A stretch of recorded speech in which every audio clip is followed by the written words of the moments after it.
WCAB. All right, welcome in to WCAB fans, football fans, wherever you may be. If you're listening on the app, then you could be anywhere across this great world. If you're listening on AM, you're probably around Forest City somewhere or in your car. I'm glad you're with us tonight. Tonight, the Chase Trojans on the road for the third-round matchup at the football capital of North Carolina, according to most people up there, the Reidsville Rams. The Rams knocked the Trojans off last year in the second round, so Chase hoping to come in here and take a step forward this year, return the favor, and move on into the fourth round. It's round of 16 now, start with 64. We got 16 teams to go in all four classifications. Anything you want to talk about right now, Austin, before we go over some of the scores from last week? Yeah, we'll talk about, Reidsville knocked this Chase team out of the playoffs last year. This is the first time in approximately 25, 26 years, something like that. Could never really get a straight answer whether it was 96 or 97. This is the first time since then the Chase Trojans have played in a third-round playoff game. That year, they lost to Shelby in the third round is what I was told. So it's been a while since they've been on this stage. Kind of like you talked about last year, Reidsville knocked off Chase 56-24. That game last year, the Trojans had some very untimely turnovers, and they were an inexperienced group. Most of those guys had not been on that stage before. Chase scored first and went up 6-0. Reidsville scored 28 straight. Chase scored, but then Reidsville scored right before half to kind of take all the momentum into the locker room at halftime. This year's Chase team, they've been there. They're more experienced. They're more athletic. And they have a confidence. If you were listening this morning, on the little talk show I did this morning with Lou, I talked about Chase is playing with confidence that I've not really seen. They have a swagger about them. They believe they can win this game. They're confident. And to me, that's what kind of takes you up another notch. When you believe you can win and you have that confidence and you have that swagger, it can just take your game to a whole nother level. I looked at the rankings this past week, and Chase up to number 3 statewide, I believe. A higher ranking than this Reidsville team, but Reidsville got all that tradition, all those championships and everything that they have going for them. But hopefully Chase tonight can use that confidence and overcome all that. We'll look at the 4A brackets here real quick before we head and take a break. Over on the eastern side of the bracket, Hillside defeated Apex 46-43, and Pine Forest defeated Fuquay-Varina. No, Pine Forest defeated Holly Springs 16-10. I got that right now. Now I can look at it correctly. Millbrook defeated Cardinal Gibbons 42-30. It was Southern Alamance over New Hanover 38-32. Wake Forest over Leesville Road 45-21. Roseville defeated Cleveland 28-21. Jordan defeated Pinecrest 32-28 and defeated Hoggard 21-0. That sets up a Hillside Pine Forest game. Millbrook Southern Alamance, Wake Forest Roseville, Jordan, and New Bern over on the eastern side. And the western side of the 4A bracket, Grimsley defeated Charlotte Catholic 42-30. Independence defeated Olympic 55-6 pretty easily. Hugh defeated Mallard Creek 16-6. East Forsyth defeated Mount Tabor 42-0. It was Watauga or New Guilford over Watauga 33-27 in a close game. Weddington defeated Cox Mill 30-14. With AC Reynolds over Chambers 17-16, and Butler defeated Mooresville 41-21. That sets up Grimsley Independence, Hugh East Forsyth, Northwest Guilford Weddington, and AC Reynolds against Butler. That's some good games over on the 4A eastern side of the bracket. Yeah, I watched a good portion of that AC Reynolds game against Chambers last week. AC kicked a field goal from 40-something yards with less than a minute to go. That was one of the best high school football games I've ever seen. I'm interested to see how that matchup with Butler goes tonight. The Hugh East Forsyth game, that's another big one. Independence, they're absolutely rolling, but Grimsley is a whole nother animal. So I'm excited to see that. And, of course, Northwest Guilford knocking off Watauga last week, bit of an upset. So them in Weddington, that's going to be another good game. You're not going to find many games that are not good at this stage of the state playoffs. Yeah, the pretenders are kind of weeded out now. We'll take a quick break here from our sponsor, and we'll go over to 3A bracket after that. Let Kohl's Carpet and Floor Covering go to work for you. They offer quality products like Shaw, Mannington, Bruce Hardwood Floors, and many more. They have a great selection of in-stock merchandise to choose from. You always get excellent service and professional installation. Call 828-248-2095. Kohl's Carpet and Floor Covering on Chase High Road in Sandy Mush. Stop in and visit Tanya and Rose at Foothills Family Hardware Store. With over 65,000 items in stock, they offer an extensive fastener section, including metric and chrome. They have outdoor bagged products, a vast assortment of soils and mulches. They also have a variety of locally handcrafted home decor, signs, and gifts for the entire family. Open 7 days a week, a family-owned business at 131 East Main Street in downtown Forest City. Call them at 245-6496. Extra parking is in the back. And Diva the Hardware Dog is anxiously awaiting your visit. WCAB. All right, welcome back. Thanks to our sponsor for bringing this game here tonight. Third round, Chase against Reedsville. Go to 3A bracket real quick. The winners last week. Northern Nash defeated Southern Nash 27-12. It was Southern Durham over Vance County 27-7. It was Triton defeating Hunt 35-16. Jacksonville over Havelock 49-42 in a shootout. 71st defeated J.H. Rose 28-20. North Brunswick defeated Lee County 53-34. It was Terry Sanford over Scotland 58-something there. I didn't get that one. And then Eastern Alamance defeated Williams 27-24. That sets up Northern Nash against Southern Durham. Triton Jacksonville 71st against North Brunswick, and Terry Sanford against Eastern Alamance. Western side of bracket, we got Kings Mountain still rolling. They defeated Smoky Mountain 42-0. West Charlotte defeated High Brighton 56-7. It was Ledford defeating Northwest Cabarrus 42-27. It was East Lincoln defeating Tuscola 35-7. Crest over Oak Grove 42-15. South Point defeated Dudley 74-41. It was East Guilford over Irwin 62-42. And West Henderson defeated West Rowan 56-42. That was some high-scoring games there in 3A. That sets up matchups now. Kings Mountain, West Charlotte, Ledford and East Lincoln, Crest, South Point, and East Guilford and West Henderson. Offensive games. Oh, yeah, and that West Henderson-Eastern Guilford game tonight is going to be another shootout. West Henderson, they scored 40-something first round, 56 last week. Eastern Guilford scored 56 for week one. I think 62 last week. They've given up 42 both times. I think that's going to be a shootout. I think Kings Mountain blows out West Charlotte. Ledford and East Lincoln, that could be the closest game in all of the 3A bracket. Then obviously Crest and South Point. I don't need to say anything about that one. That's two really good teams, really good rivals. They're going after tonight down there on the reservation. I believe it's what South Point calls their place as well, just like Gaffney. So big games in 3A.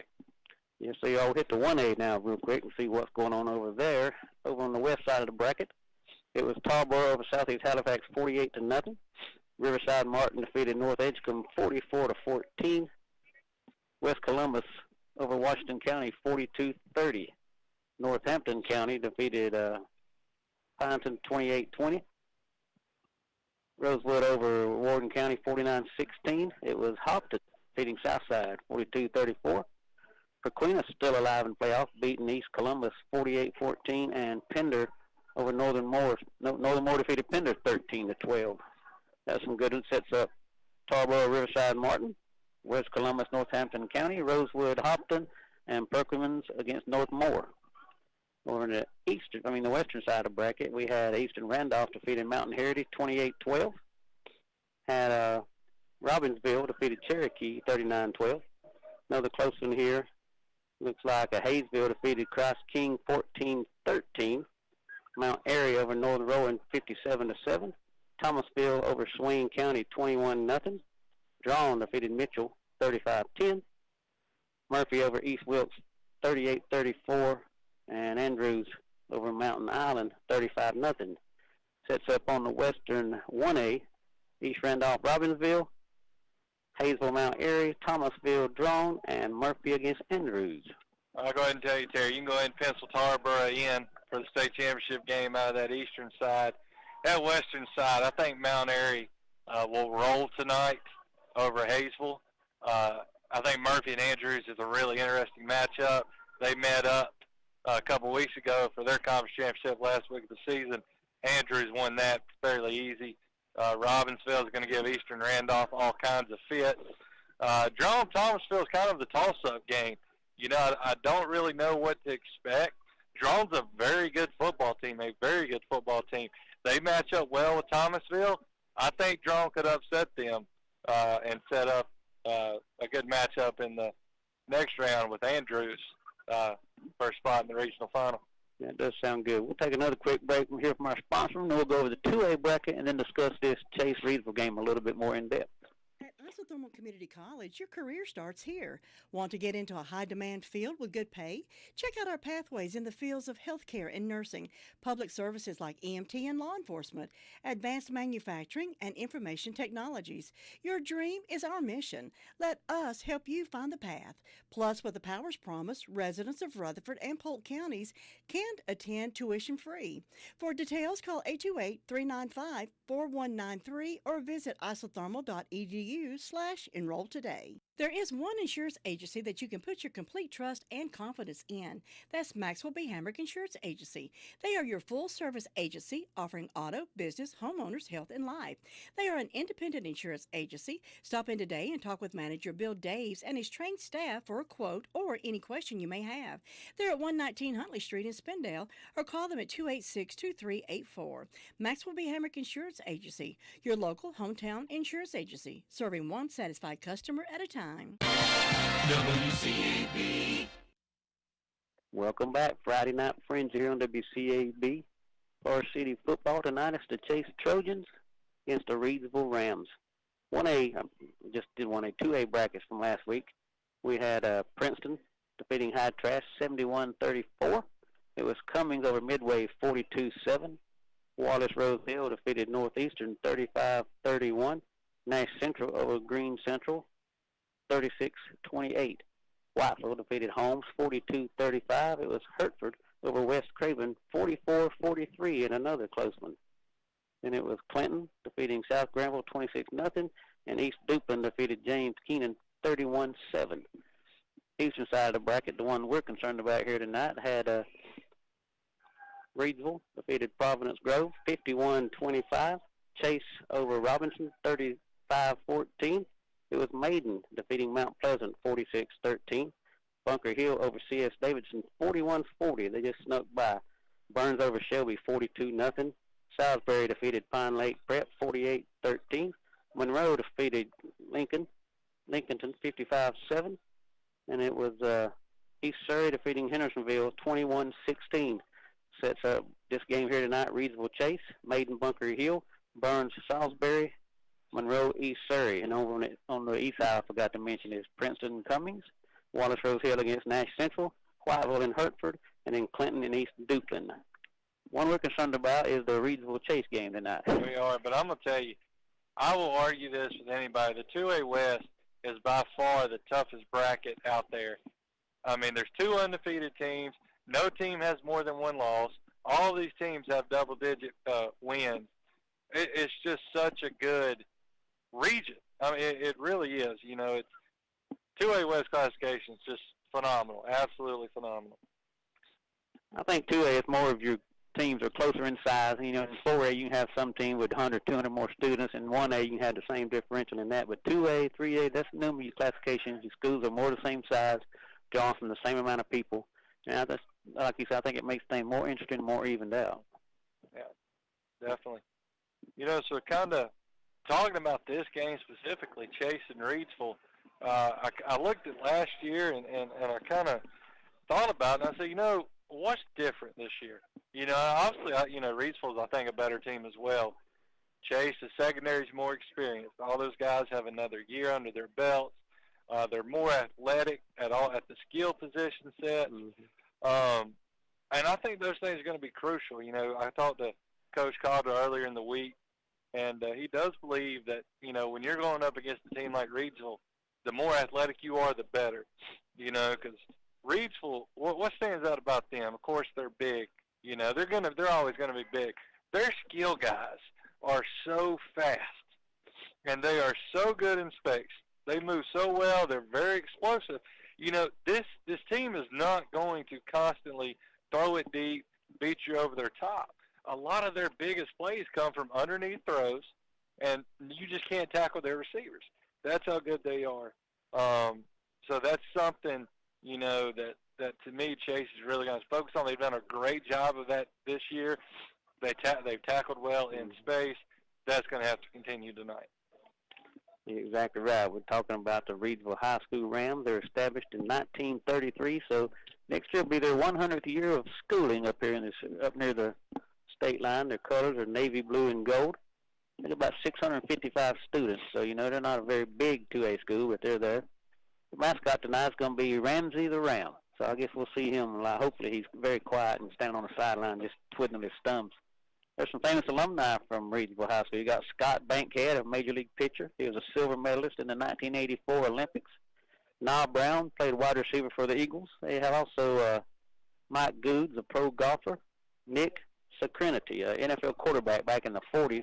And then Jerome Simpson was a wide receiver for the Bengals, the Vikings, and the 49ers. So it's a football pedigree here, and a lot of good players come through here. There's 22 championships out of 28 appearances.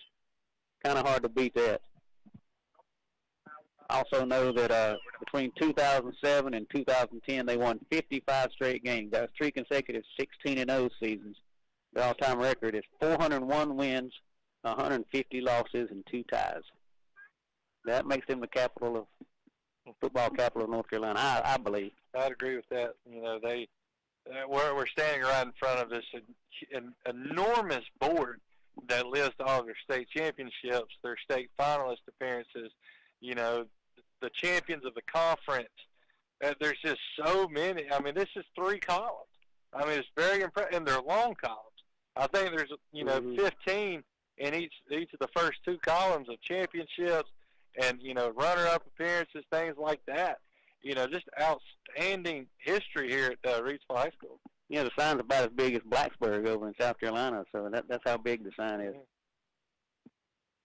Reidsville averaging 43 points a game, a little bit better at home where they're averaging 48 a game, only giving up 11. So, you know, Chase averaging a little bit more offensively, just a tad bit less defense. So I think a good matchup here tonight between these 2 schools. Both of them can score, both of them can stop teams. I think turnovers may go a long way into this game. Yeah, and when continuing to talk about Reidsville, last week against Providence Grove, they had their most balanced effort of the season. They threw for 260, ran for 230. That's what they want to do. They want to have an even split with rushes and pass attempts. And when they get both dimensions clicking, they're an absolute nightmare to defend. Now, kind of looking back, you know, there was a 2-game stretch where Reidsville kind of struggled against some teams that were not really in their league. Beat Walkertown 19-6, West Oaks 35-8. But starting quarterback Al Lee didn't play in those games. Since his return, they have outscored their opponents in the last 4 games, 241-53. That's an average of 60-13. But, you know, you kind of have to look at those numbers with a grain of salt because those 4 opponents have a combined record of 22-23. But, you know, looking back, Reidsville does what a lot of the great teams do. They step themselves up early in the season to play stiff competition, and they get their weaknesses exposed. They finish the rest of the conference schedule cleaning that up. They go by playoff time, they're in full go. And I think that's what happened. They played Page, 4A Page. They got exposed through the ground game. Page had a lot of success running the ball.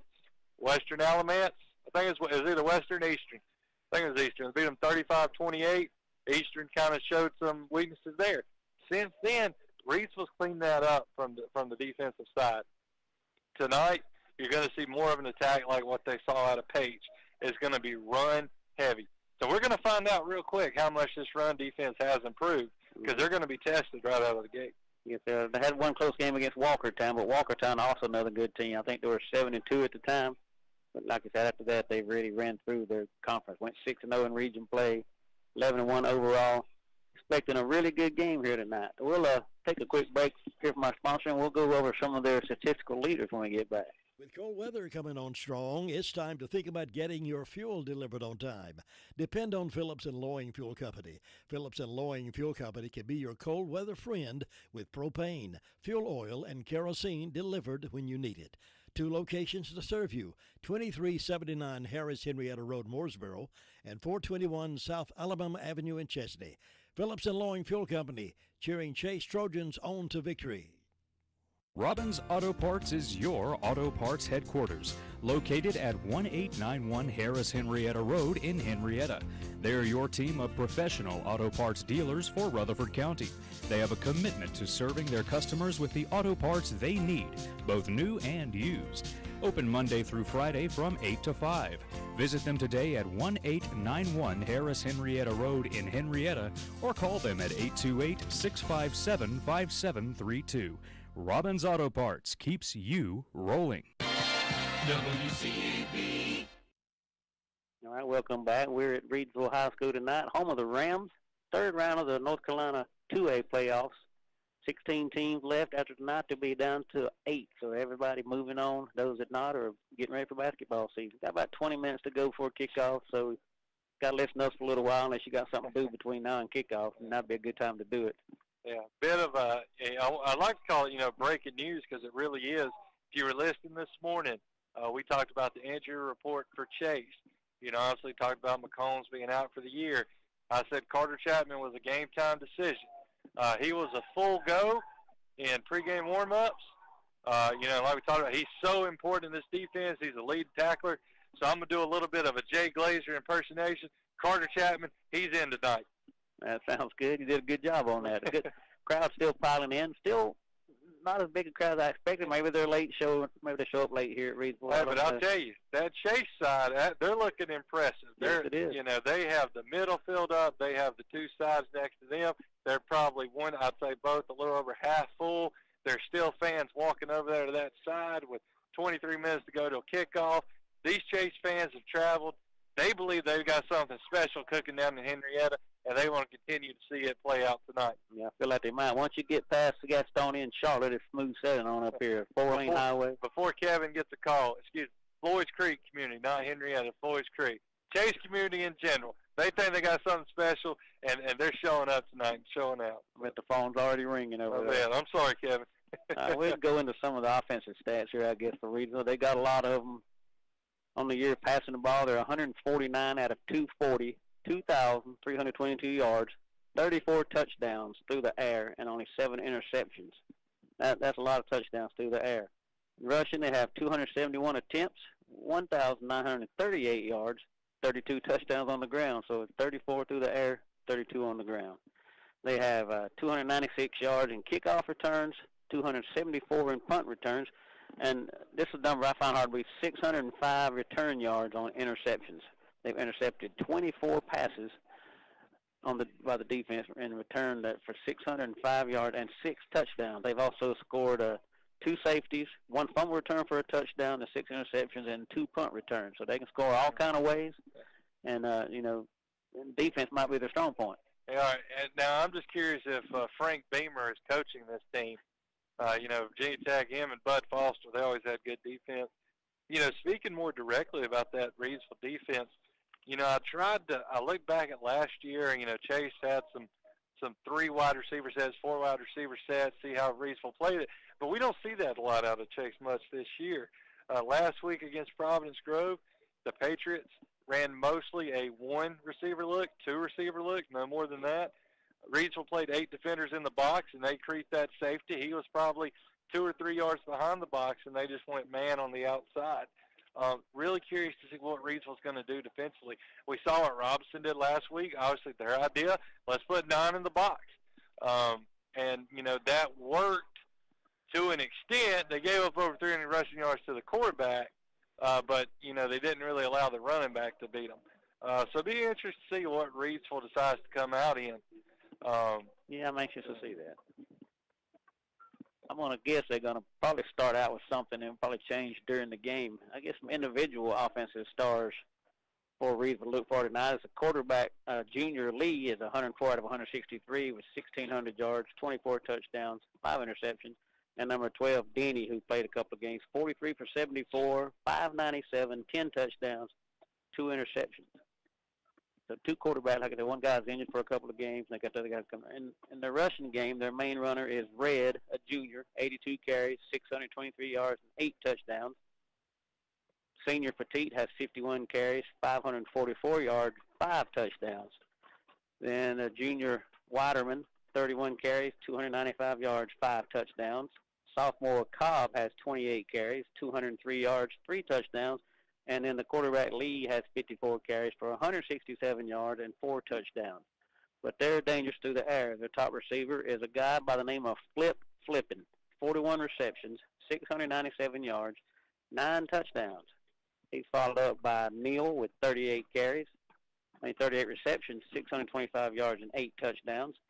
T. Johnson has 26 receptions, 344, 3 touchdowns. McCain has 8 receptions, 225 yards, and 3 touchdowns. Then they got Mendoza with 8 receptions, 125 yards, 2 touchdowns. Harrison, 7 receptions, 104 yards, 4 touchdowns. And then Red, their running back, has 8 receptions, 104 yards, and 2 touchdowns. So that's them offensively. I think Austin got some more defensive stuff you want to talk about. Yeah, Flippin's a problem. He is. He's a problem on both sides of the ball. Keontae Neal's a problem on both sides of the ball. You know, that's why I'm so interested to see what Reidsville does. They obviously have a ton of faith in their secondary, but when you have that good of a secondary, you've usually got something else going on. You've got really good pressure coming from your defensive line and your linebackers. So if Chase is able, you know, to block that pass rush of Reidsville, we might have a chance to see how good these defensive backs are.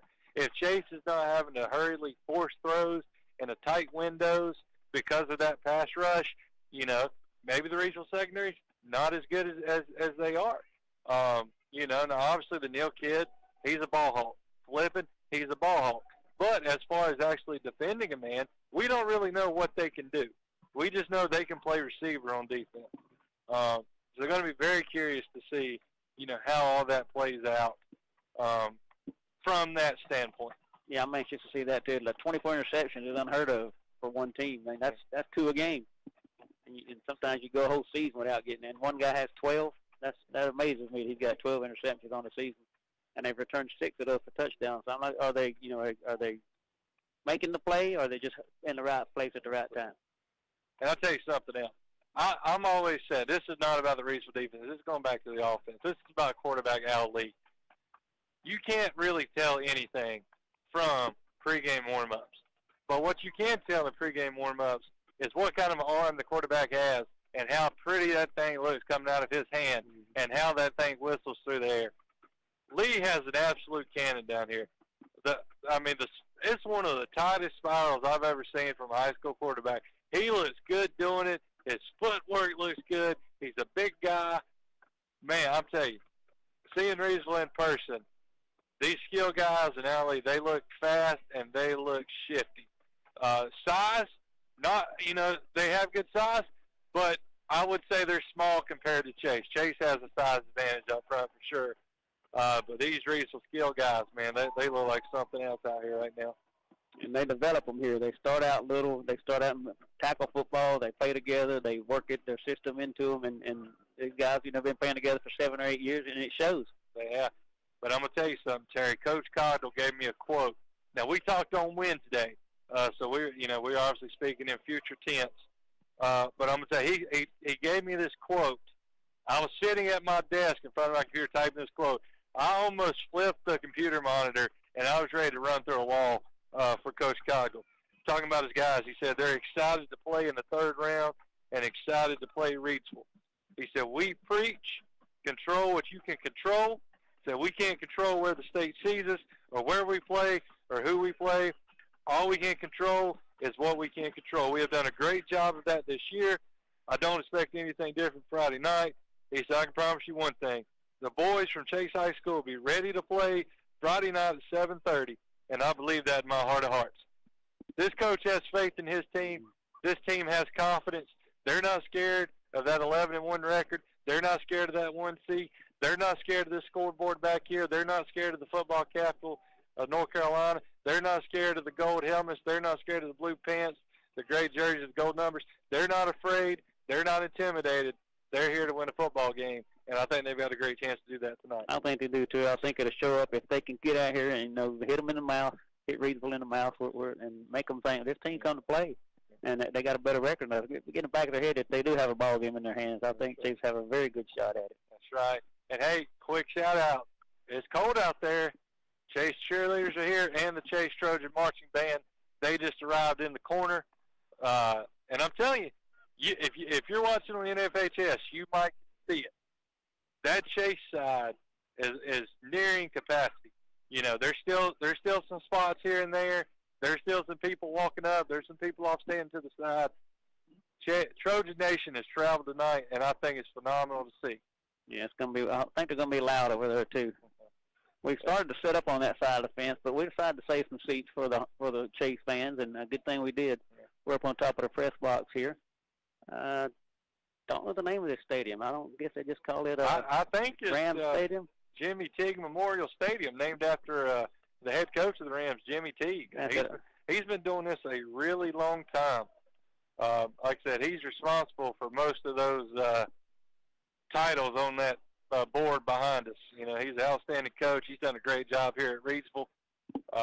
So like I said, I think that's the name of it, if I'm not mistaken. I think I did see that on the website somewhere. That does sound right. They got a beautiful Hall of Fame, a little wall back here behind us with a couple of benches. People can sit down there and I guess pray to the football gods or something if they want to before kickoff. That's right. Hey, and one really cool thing that Reedsville has done, up here at Reedsville, we're not far from the Virginia state line. We all, heard on the news what happened at the University of Virginia with the shooting. They've got two spots in between the 40 and the 45-yard line on each side to remember those victims in the shooting this past week. So that's something really cool to see the high school get involved with when they're so close to the state line of Virginia. So that's really cool, in my opinion. Yeah, we're about 20 minutes away from the Virginia state line, a little town called Danville. Nice little town if you ever had a chance to go visit. They're an older town.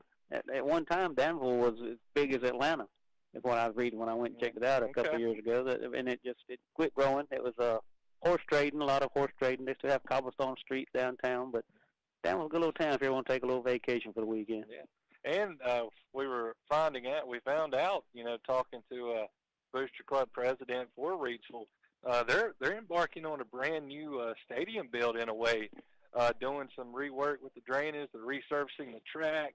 They're going to have a turf field. They're building a visitor concession stand on that side. So this is all supposed to be ready to go by next August for next football season. So I'm hoping, and I know you're hoping, and most of Chase Trojan Nation's hoping, this is the last game Reeves is going to play on this old field.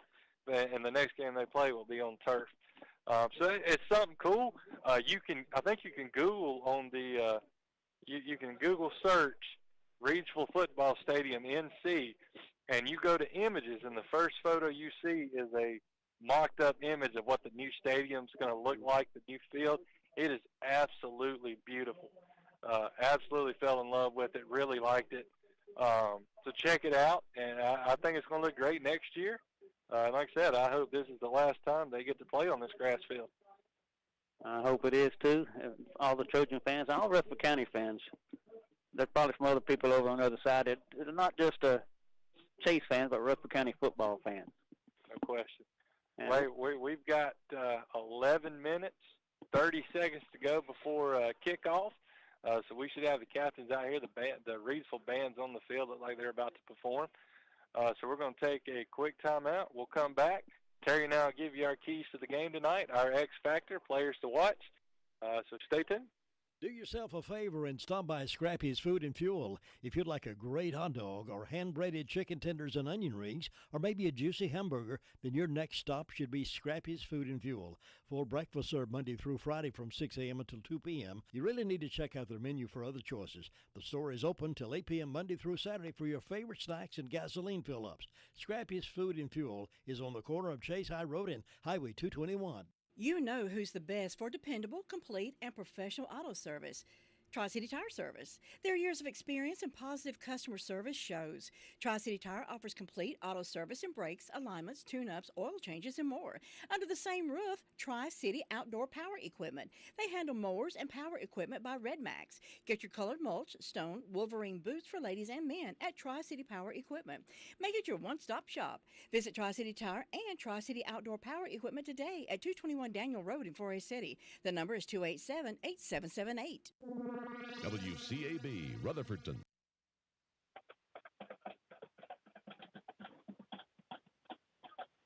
Got the marching band coming onto the field.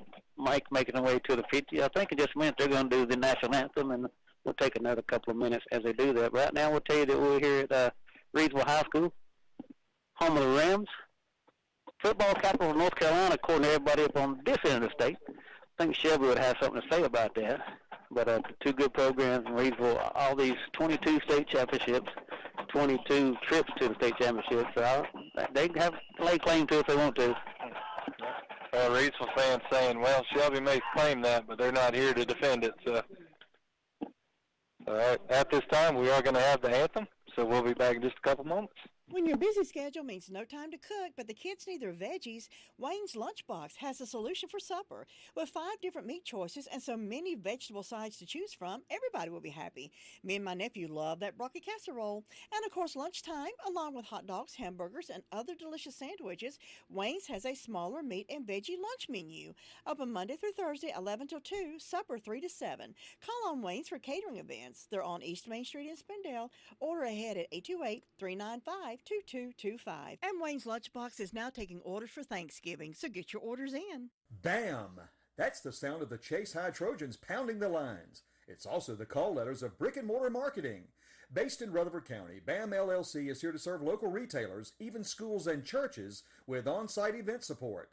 With spin-to-win wheels, popcorn machine, our 8-foot inflatables Handy Randy and Barbecue, and MC and Facebook Live video support, BAM LLC can help make your event memorable. And be sure to watch for Bam Bam, the little truck that could, at the Forest City Christmas Parade, Sunday, November 27th. Share your photo of Bam Bam on our Facebook page for prizes. Call 713-9061 today. Go Trojans from BAM LLC.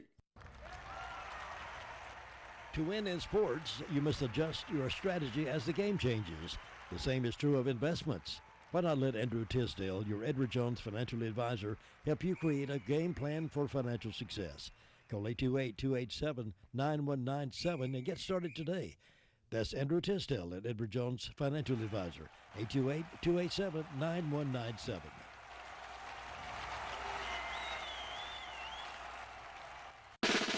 WCAB.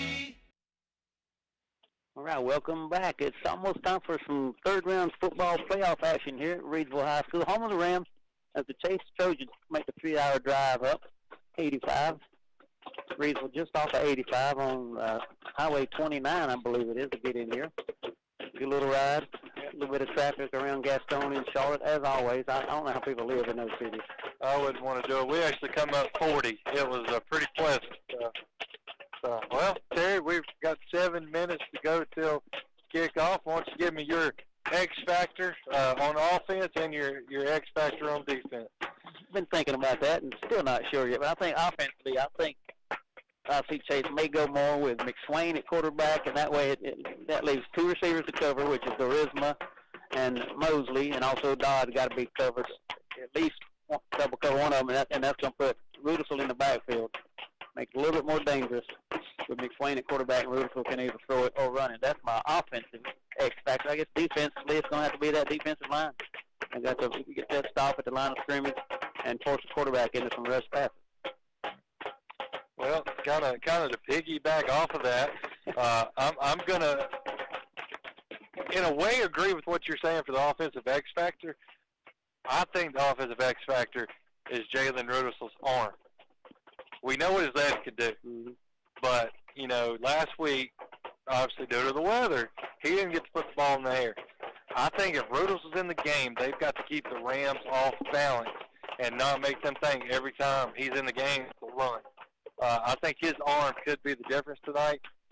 Defensively, I think it's going to come down exactly what you think. I think it's going to come down to that front six. Chase runs a 3-4. They usually put one of them outside linebackers, drop them into covers, usually leave 6 in the box.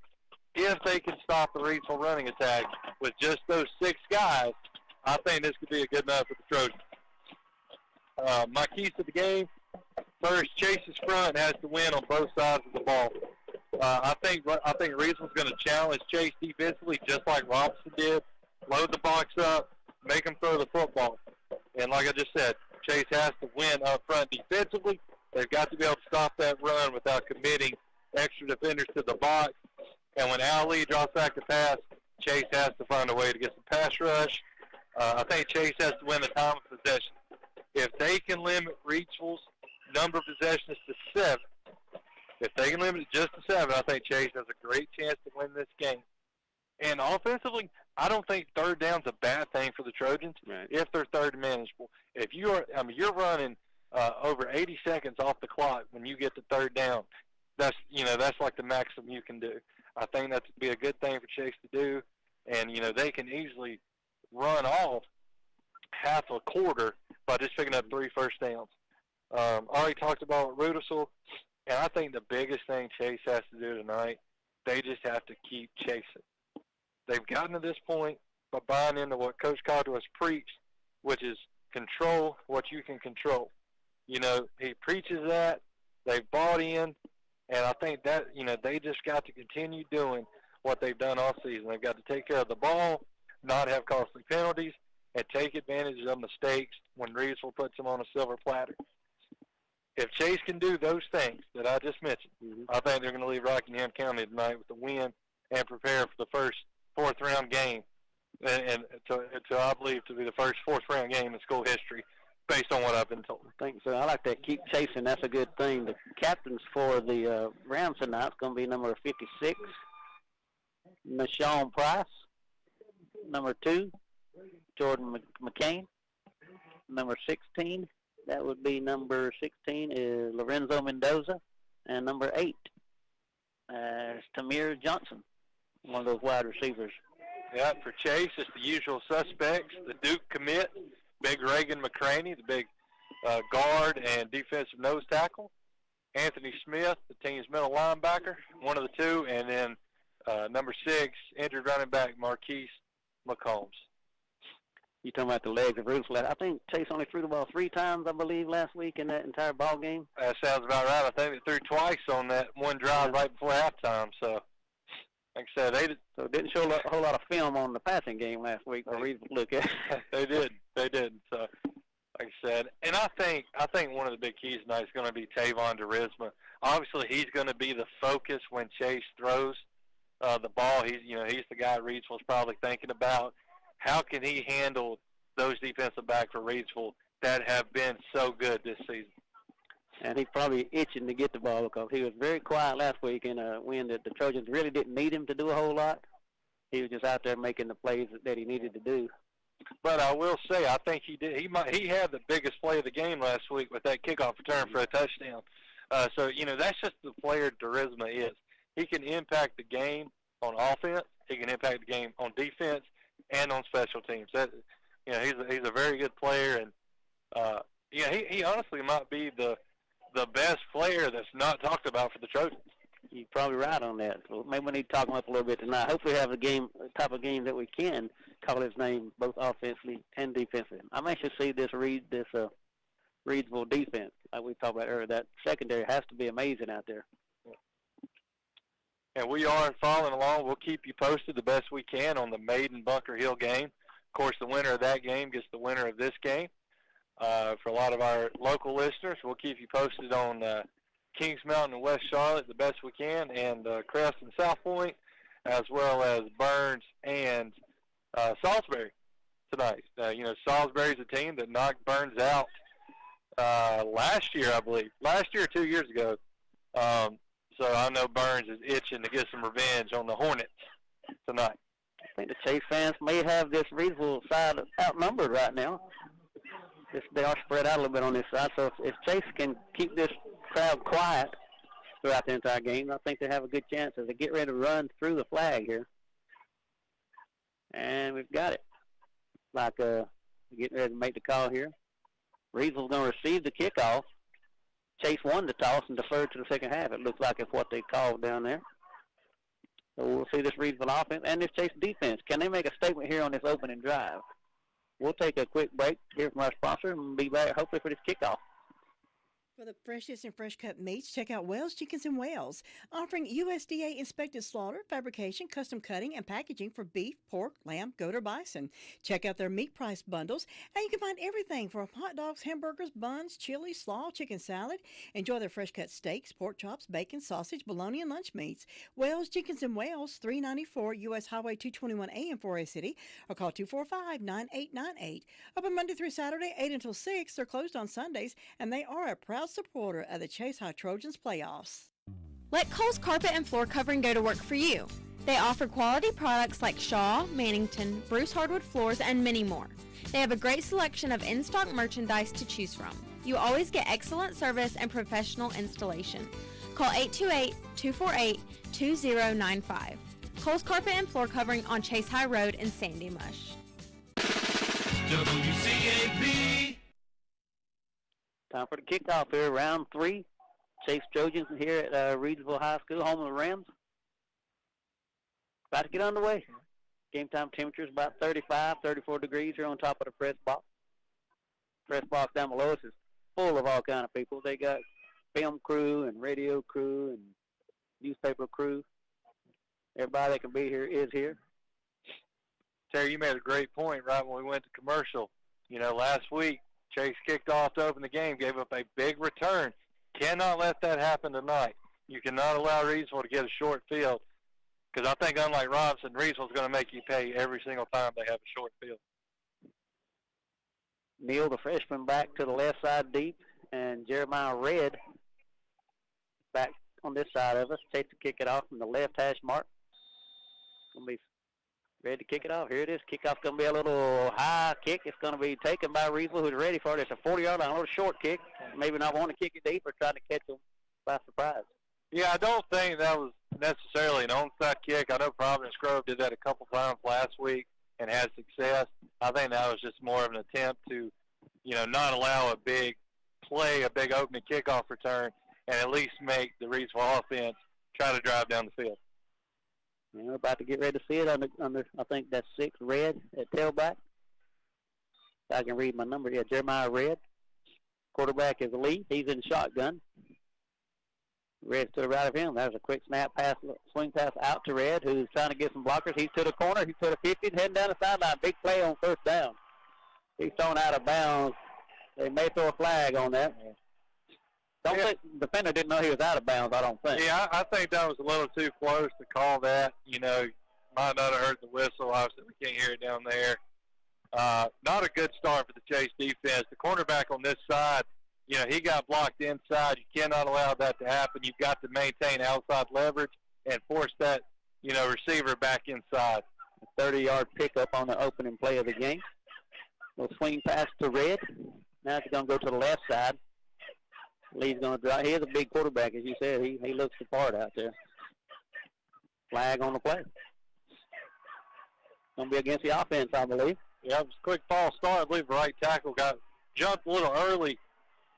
This is the opportunities that Chase has to take advantage of. When you've got an offense that's as good as Reedsville is, anytime they get a penalty like that that's self-inflicted, you've got to be able to take advantage of it. 1st and 15 now. Man in motion right to left. Has a quarterback. Gives it right to Red. He's hitting the backfield. Nowhere to go. Throw for a loss on the play. We've got another flag on the near sideline. Waiting to see what that call is, but I will say that was an outstanding job by Cameron Mills. The Chase front three did really well there. They immediately got pressure and blew that running play up. Go against the offense. Do you take this penalty and back them up further? Make it 1st down again? I would think you would almost decline that. Yeah. Because they went ahead and lost a yard, but looks like Coach Scott was going to accept that. Or no, he did decline it. So it looks like the penalty would have been about the same 5-yard penalty as what that play was, a 5-yard loss, I guess. Second down now. Chains on the far side of the field. It's going to be second and almost 20. Little confusion. So it seems like, because I didn't think he lost that many yards, so it looks like they marked it off as they accepted the penalty, and then the down marker just flipped it second, even though it should have been first. It's going to be first and about 20 then. The clock is right. Unless they choose to decline it, then I think the ball is going to be spotted a couple yards up the field at maybe the 39. It looks like they never went over and asked Coach Cogley if he wanted to accept it or not. Penalty it is declined. Okay. They're going to leave the ball in play where it's at, it looks like. Not sure if that's the right spot or not, but we'll take it. Yeah, the fans are upset about it now. This is going to be a penalty on the Reedsville bench, probably just a sideline warning, unless they go ahead and go on unsportsmanlike conduct. I don't know what's being said, but the Reedsville coaching staff is very heated right now. I think they're discussing the spot. Now they're going to move it back now where he was tackled at. That's the right decision on it, I think. We'll make it penalty decline, so second down and about 16 to go. Okay, so maybe the flag was just to get everybody's attention. Now we run the clock. 11:40 to go, just underway here. Second down and 15 for the Rams. Leader quarterback's going to drop. He has some time, looks downfield, has a man open, is caught at the 25-yard line, stays on his feet to the 20. It's going to take about 5 guys to bring him down. Yeah, that was just a zone defense there for the Trojans, and the tight end there for Reedsville, he did exactly what he was supposed to do. He just ran behind the linebacker and found open space, and quarterback Ali, he had plenty of time, and he was able to find him with no issues. Jeremiah Cobb on the reception. That wasn't flipping. That picks up a 1st and 10 now for the Rams. Back on the way. Another Lee handoff. Ball's on the ground, picks it up and lost with the yard. Luckily he got that one back. The Trojans were all over him. Yeah, not sure if that was just took his eyes off of it on the handoff, maybe just closed his arm too quickly. Really good job there by the running back, though, falling back down on the football. It was red, number 5 coming out. I believe that's Windemeyer. Yeah, Paul Waterman. And when you're the underdog like Chase is in this game, that's the kind of play you need the ball to bounce your way for some early momentum. It's a tough break there for Chase. Second and 17, another long yardage pick charge here on second down. And the Trojans get to the quarterback here. Got a man in motion. There's a quick pass out to the flat. Behind the line of scrimmage, the Trojans are there. Can they wrap him up? Yes, they do. And we've thrown for another loss on the play. That was a really good job there by Brennan Kingery. He fought through his blocker and forced the receiver there to cut back inside towards where everybody else was, which is what allowed his buddies time to catch up and make the play. I believe that was flipping there. 18's a big guy out there for Reedsville, too. Kendra Harrison. He's a 9th grader. Trojans going to have to be weary him on this play. I'm not sure what the Reedsville field goal range is. Tight end here is going to be a big target. Third down quarterback has some time. Trojans now flush him out of the pocket. He's going to keep it run himself. Just gets out. Oh, stays inbounds. Oh, and a big hit by McCraney, I believe it was. Reagan McCraney did a great job there of just continuing to fight towards the football and not giving up on the play. We're probably going to see him out there on both sides of the ball most of the night. But a big hit. The quarterback looked like he was going to step out of bounds, so he kind of deserved to get a hit like that. Yeah. That was a good job there by Chase, too, not just giving up and assuming the quarterback's going to run out of bounds. 4th and 13. Can the Chase defense make a stop here with 9 minutes to go in the first? This is a huge momentum play right here. The Trojans are bringing pressure, brings everybody up. There's a pass, one-on-one coverage going to be caught into the end zone for a touchdown. Good over the shoulder, back shoulder catch there. I'm going to tell you right now, if Al Lee intentionally placed that ball there, that was a perfect pass. You could not do it any better. Durisma had no chance there. Just an outstanding throw. The receiver really didn't have to do anything except turn around and catch it. He had caught it and fell in the end zone for the touchdown, and they're going for a 2-point conversion here. It looks like they've got 34 conversions this year, 2-point wise, and 29 of them have been through the pass. Now they're going to switch to a kicking down here at the 10. So with 8:53 to go, Rams strike first on a beautiful pass of 20 yards. High snap, kick is up, and it looks like it's going to be right down the middle, and it's going to be good. 8:53 to go in the first. Rams 7, Trojans yet to have the ball. We'll be back after this. Let Kohl's Carpet and Floor Covering go to work for you. They offer quality products like Shaw, Mannington, Bruce Hardwood Floors, and many more.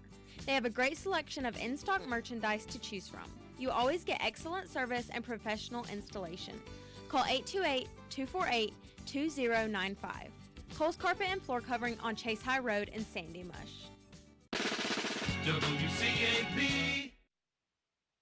All right, back to action here. 7-0 our score. Rams on top. It took them 4 minutes and 7 seconds to get it in the end zone, or 3 minutes and 7 seconds to get it down the field. Trojans defense put up a tough fight, but a beautiful pass from Lee to his receiver. Just turned around, caught the ball, fell in the end zone for the first touchdown of the game. And I think, that was one of those plays, Chase, I think they brought 8, rushers on that time. So they showed, look, we're not going to play scared. We're not going to play soft. We're going to come after you. Good to see for the Trojans. Maiden's up 7-0 on Bunker Hill. East Surrey's up 14-7 on Monroe. Derisma and Rudolph are back deep for the Trojans. Just got told Crest is up on South Point 7-0. That's another good one. Trying to keep up with those tonight as we go on. Good cold nights of football here at Reedsville, North Carolina, just below the Virginia state line. Another kick off high in the air. It's going to be caught at the 30. Has some room down the sideline. 5 steps to the 40, up to 45-yard line. That's going to be number 9. That's the Derisma came up for that one. So a little bit of scheming there. Derisma's usually back. They obviously know Reedsville probably doesn't want to kick it deep to him, so they put him as the outman there, and he was able to get that. Just another quick update. Maiden has struck again. They're up on Bunker Hill 14-0. That Maiden offense is in full gear already. We kind of want Bunker Hill to win that one, though, don't we? So 1st and 10 for the Trojans, first possession of the game. They're going to have it at their own 44-yard line. And I'm sure, just as Reedsville expected, Rudolph's not on the field to start the game. It a slight rush for over 300 yards last week. It'll be Brennan Austin in there. Turner McSwain's going to be Austin with the carry. Right side, going to pick up 1 yard, hit hard at the 45. Game tackle that time by the Rams, and they are in single coverage in the secondary. They are. They had 9 in the box that time. So it's clear. They're going to say, if you want to beat us, it's going to be through the air. 2nd and 9 now. Brendan Austin, the tailback. McSwain's going to look over to the sideline for the signal. Get set. Another sideline warning on Reedsville. I got to tell you, this side judge and the Reedsville coaching staff are not getting along early on. Yeah, you can see an official talking back with the coach, but they've been jawing each other the entire game. He's still talking it over. Like how to get other officials in between them. So 2nd and 9 coming up now. They may have some bad blood throughout our season with each other. You can blackball certain officials, and there's a flag on the far sideline, I believe. Now we've got a sideline warning on Chase. So like it's going to be a super night tonight. The referees clearly have a desire to let both of these coaching staffs know we're in control, we're in charge. The fans paid $8 to see us, not y'all. So just keep that in mind. Exactly. Look down here in the stand, there's a lot of smart people out there with heaters, aren't there? And they're all the same time.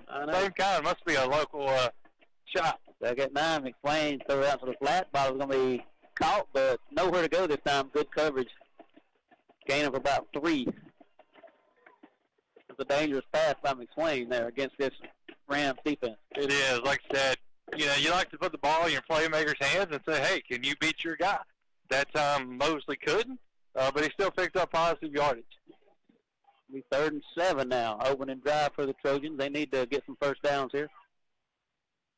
Now tied up. The Trojans have spread it out with 4 receivers, so we see Reedsville kind of spread out as well. Looks like no safety help, though. Let's see if they can make somebody up here in the secondary. They're going to have 4 on the line. Swain's going to drop back. Has some time. Throws it downfield. Intercepted at the 42 as usual by the Rams. He's going to head down the sideline, knocked out of bounds. Is that the freshman? That was just a complete miscommunication. Turner McSwain dropped back. He saw Durisma, thought Durisma was coming inside. Durisma went outside, and that ball was thrown right to the Reedsville defender. Lorenzo Mendoza with the interception. That's the 25th interception of the year for these Rams. Yeah, miscommunication that time. Cost them a turnover. Starting to see why they got so many interceptions if the quarterback throws it right to them, you know. Yeah, that's what we've wondered. Yeah. As long as these guys can catch, they can get tons of interceptions. Right place at the right time, like we said. 18's a big receiver. If you're the Trojans, this is not the start you needed at all. You know, you gave up the early score on 4th down and then quick turnover. Not a good start for the Trojans. 1st and 10 from the Trojan 39. Going to roll to the right. Pocket's going to roll. Has some time. Throws it downfield. It's caught on the sideline. Right step. Going to try to get some more yardage. He's to about the 25 where they mark him out of bounds. That's such a hard concept to defend in the zone defense. Just a simple levels thing. You had a corner and you had an out route. That's all you had. Only one defender out here. Durisma went with the deep one. Al Lee threw it short. Like easy pitch and catch for the Rams. His quarterback Lee is accurate too. 2 for 2 on the night. 3 for 3 if you count little side passes, I guess. 7:17 to go. Clock stopped with the out of bounds possession. 1st and 10. Lee's going to give an end around. Has a hole out of the middle. Blocks number 5. Takes it. One man to beat. To the 10-5 touchdown. Rams jumping up early here. Just a little counter run there. Nothing spectacular out of the Rams. Just easy ABC football there. That was Paul Wilderman with the carry. Took it in from 29 yards out. 21 yards out to make it 13. That's an extra point coming up. I'll tell you, Terry, the Trojans are in the danger zone right now from this game becoming a blowout. They've not been in this position all year. Not even sure if they've trailed this year by more than 14. I think Polk County was up by 14. Obviously, Chase was able to come back. This is not Polk County. They're going to have to answer on this next drive. There's a snap kick. Almost blocked in there, but it's up and through the uprights and good. 7:09 to go. The Rams jump on top. 14-0 over the Trojans. We'll take a quick break. Stop in and visit Tanya and Rose at Foothills Family Hardware Store.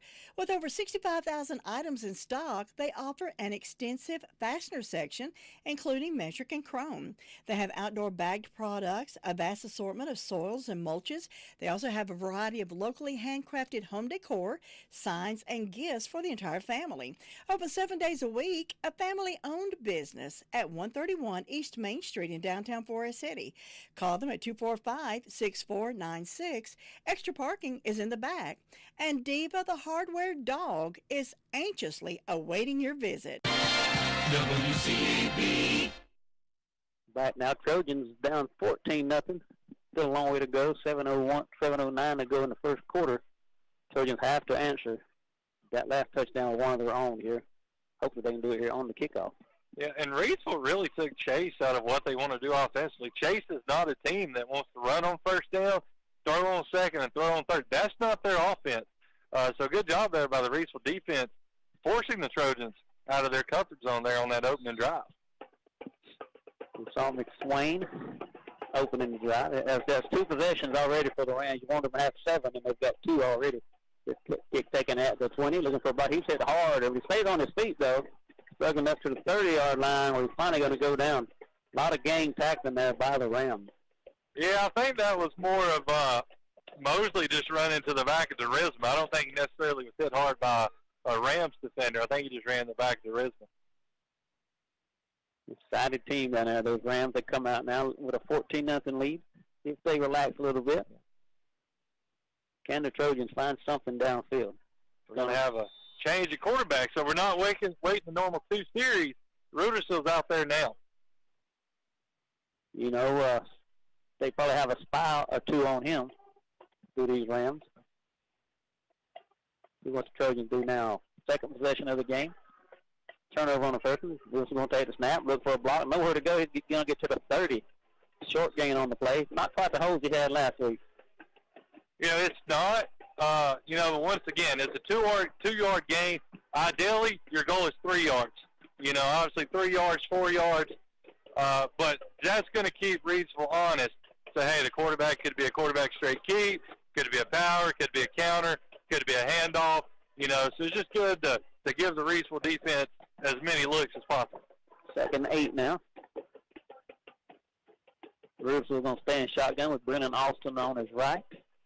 Ball out in the middle of the field. Reidsville going to take it again, right side. Nowhere to go. He runs into a pile. Maybe no gain on the play. He might have gotten a yard. And again, it's going to bring up 3rd and long.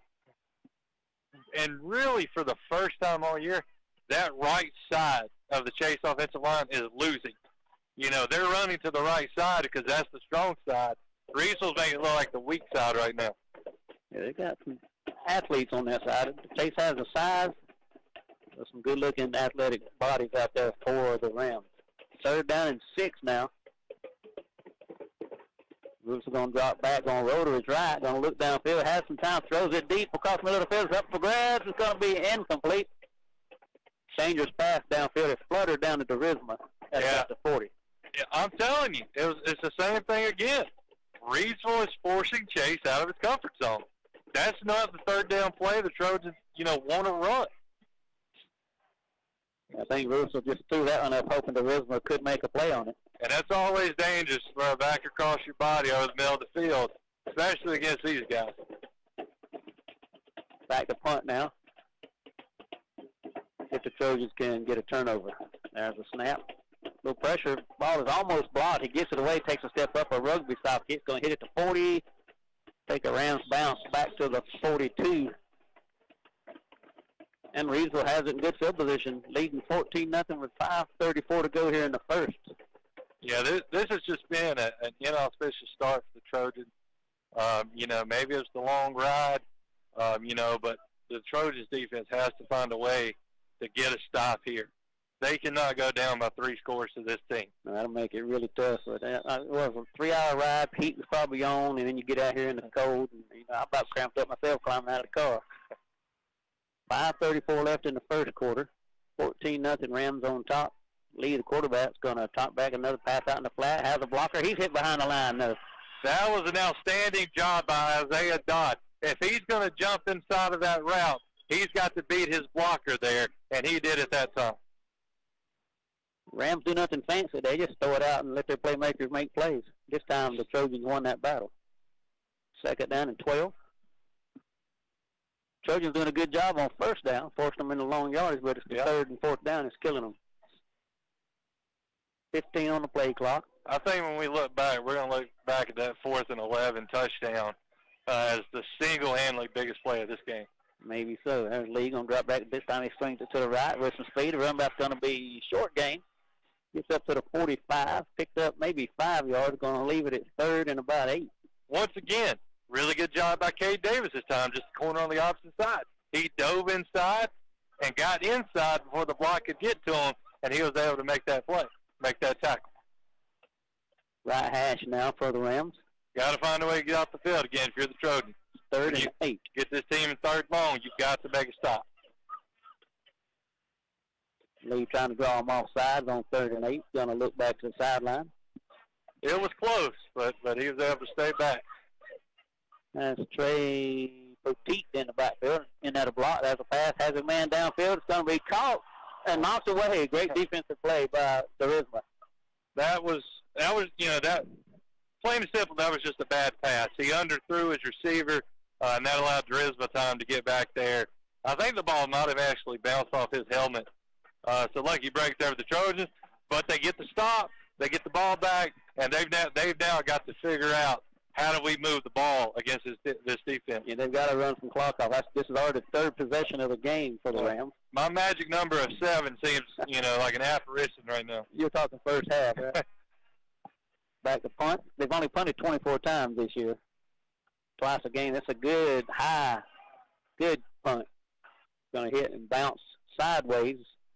Going to go dead at about the 17-yard line. That ball has some hang time on it. It did. That was an outstanding punt. They were looking good in warm-up. They got two guys that can do that. And, you know, when you're a good team, you got good athletes all the way around. It doesn't matter whether it's punt, well, you know. Yeah. That's why they've got all these banners behind us. 1st and 10 for the Trojans. They've got to move the ball this time. Haven't picked up a first down yet, have they? They have not. Not even, you know, they've not even gained 5 yards on the drive yet. So this is going to be crucial here. You did what you need to do defensively. Now you've got to do it offensively. Time to get a little momentum back, run some clock. If it takes you into the second quarter here, that'd be all right. 1st and 10. Beautiful's in there, gonna pick the ball's on the ground, falls behind the line of scrimmage, and it's still loose. Reeves says they have it, and looks like the Trojans jumped on it but couldn't control the fumble, and it's going to be Brown's ball inside the 10. There is a flag. I'm not sure if it's illegal shift. Quite possibly. I'm not sure yet. They can only either be illegal shift or offside. It's one of the two. Let's hope it's going against the Rams because this would be tough right here.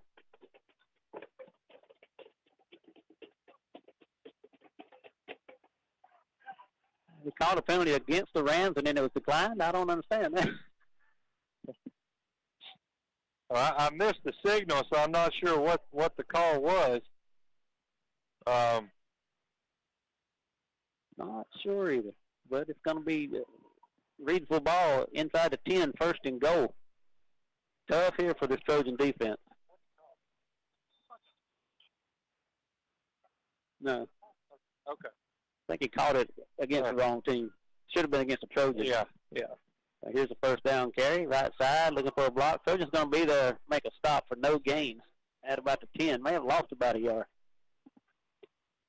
Tough situation to put your defense in right here. It is.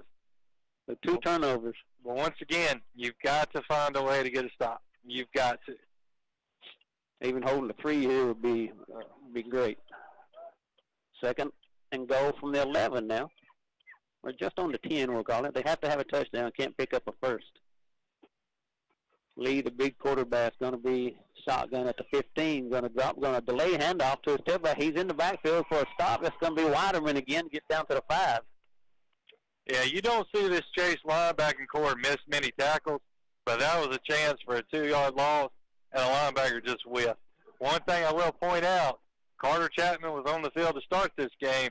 He has not been out here the last 3 drives. So that ankle must be bothering him more than maybe originally thought. So I don't know if he's going to try to get back out there, but that is a huge, huge loss for the Trojans if he's not able to get back out there.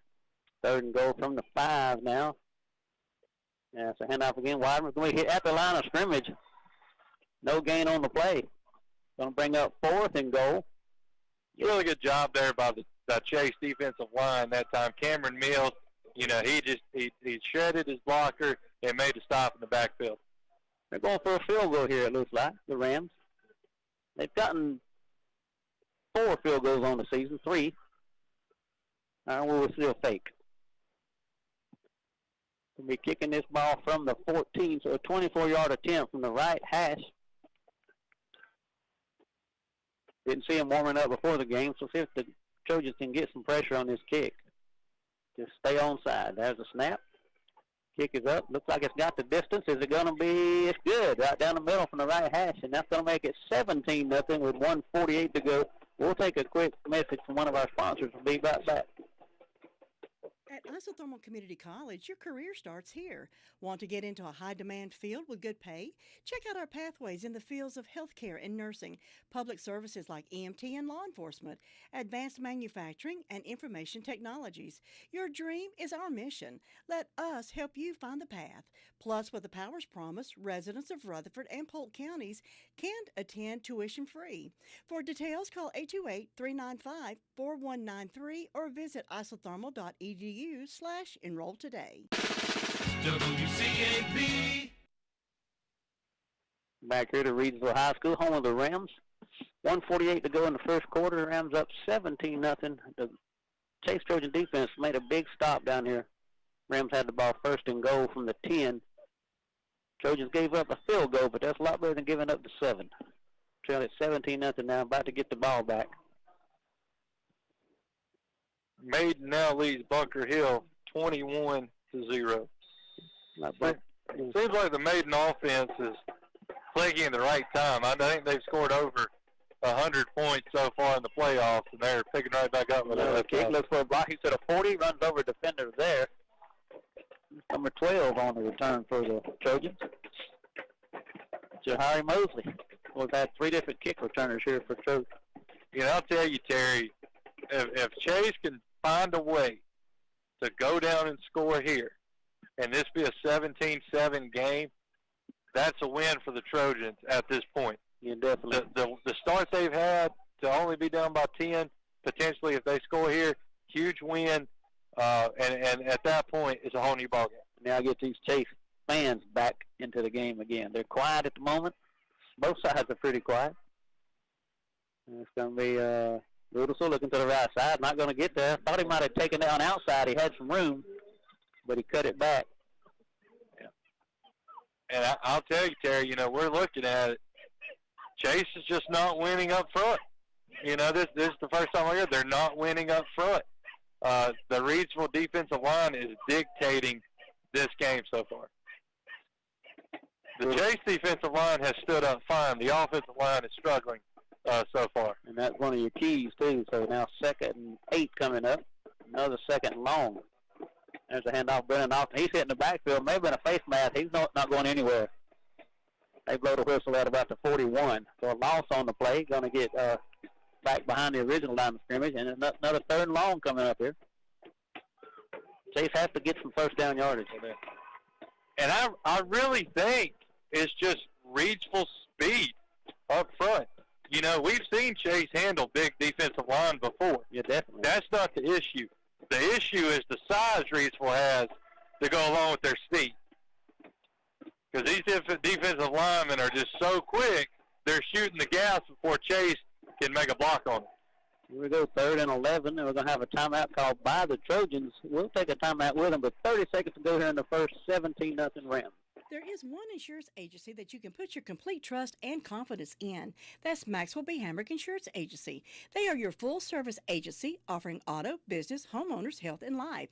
They are an independent insurance agency. Stop in today and talk with manager Bill Daves and his trained staff for a quote or any question you may have. They're at 119 Huntley Street in Spindale, or call them at 286-2384. Maxwell B. Hamrick Insurance Agency, your local hometown insurance agency, serving one satisfied customer at a time. WCAB Rutherfordton. Welcome back, football fans, to Friday Night Frenzy. We're here tonight. Reidsville High School, football capital of North Carolina, up near the Virginia-North Carolina border, 3 hours away from home. Glad you're with us tonight. Listen in, call your friends, call your enemies. Let's cheer on this Chase Trojan crowd here. Down 17-0. Chase has had 2 turnovers, 1 interception, and 1 fumble down on their own 10-yard line, and that's why they're trailing at 17-0. Take away those turnovers, this might be a 7-0 game. Looks like McSwain's back in there now. Throws it out to has a man, picks it up. Is it going to be enough for a first down? Going to push forward. Going to be short of the first. Gets up to about the 47-48. Trojans have to punt it away, I do believe. Trying to spread defense out a little bit, and again, that quickness is there to make the stop after pickup of about 7. 4th down and 4 coming up. And yeah, this might be we're about to go to the end of the first quarter, but when this second quarter starts, we may see the Trojans go for this. That's going to do it here. First quarter comes to a close at 17-0. Reidsville up over the Chase Trojans here on the road. We'll be back after this. Well, weather coming on strong. It's time to think about getting your fuel delivered on time. Depend on Phillips and Loring Fuel Company. Phillips and Loring Fuel Company can be your cold weather friend with propane, fuel oil, and kerosene delivered when you need it. 2 locations to serve you, 2379 Harris Henrietta Road, Mooresboro, and 421 South Alabama Avenue in Chesney. Phillips and Loring Fuel Company, cheering Chase Trojans on to victory. Robbins Auto Parts is your auto parts headquarters, located at 1891 Harris Henrietta Road in Henrietta. They're your team of professional auto parts dealers for Rutherford County. They have a commitment to serving their customers with the auto parts they need, both new and used. Open Monday through Friday from 8 to 5. Visit them today at 1891 Harris Henrietta Road in Henrietta or call them at 828-657-5732. Robbins Auto Parts keeps you rolling. WCAB. All right, about to start the second quarter here. 17-0. Reedsville up over Chase. I have to say, Reedsville won the first quarter. Let's see if Chase can win this one. Yeah, and I really think that the Chase defense is showing, guys, we're capable of slowing down this offense, but you've got to help us out on this side. 4th and 5. Trojans going for it here. Now they're going left to right. Kicker in there. That's going to be Rudolph in at quarterback. Probably a keeper all the way.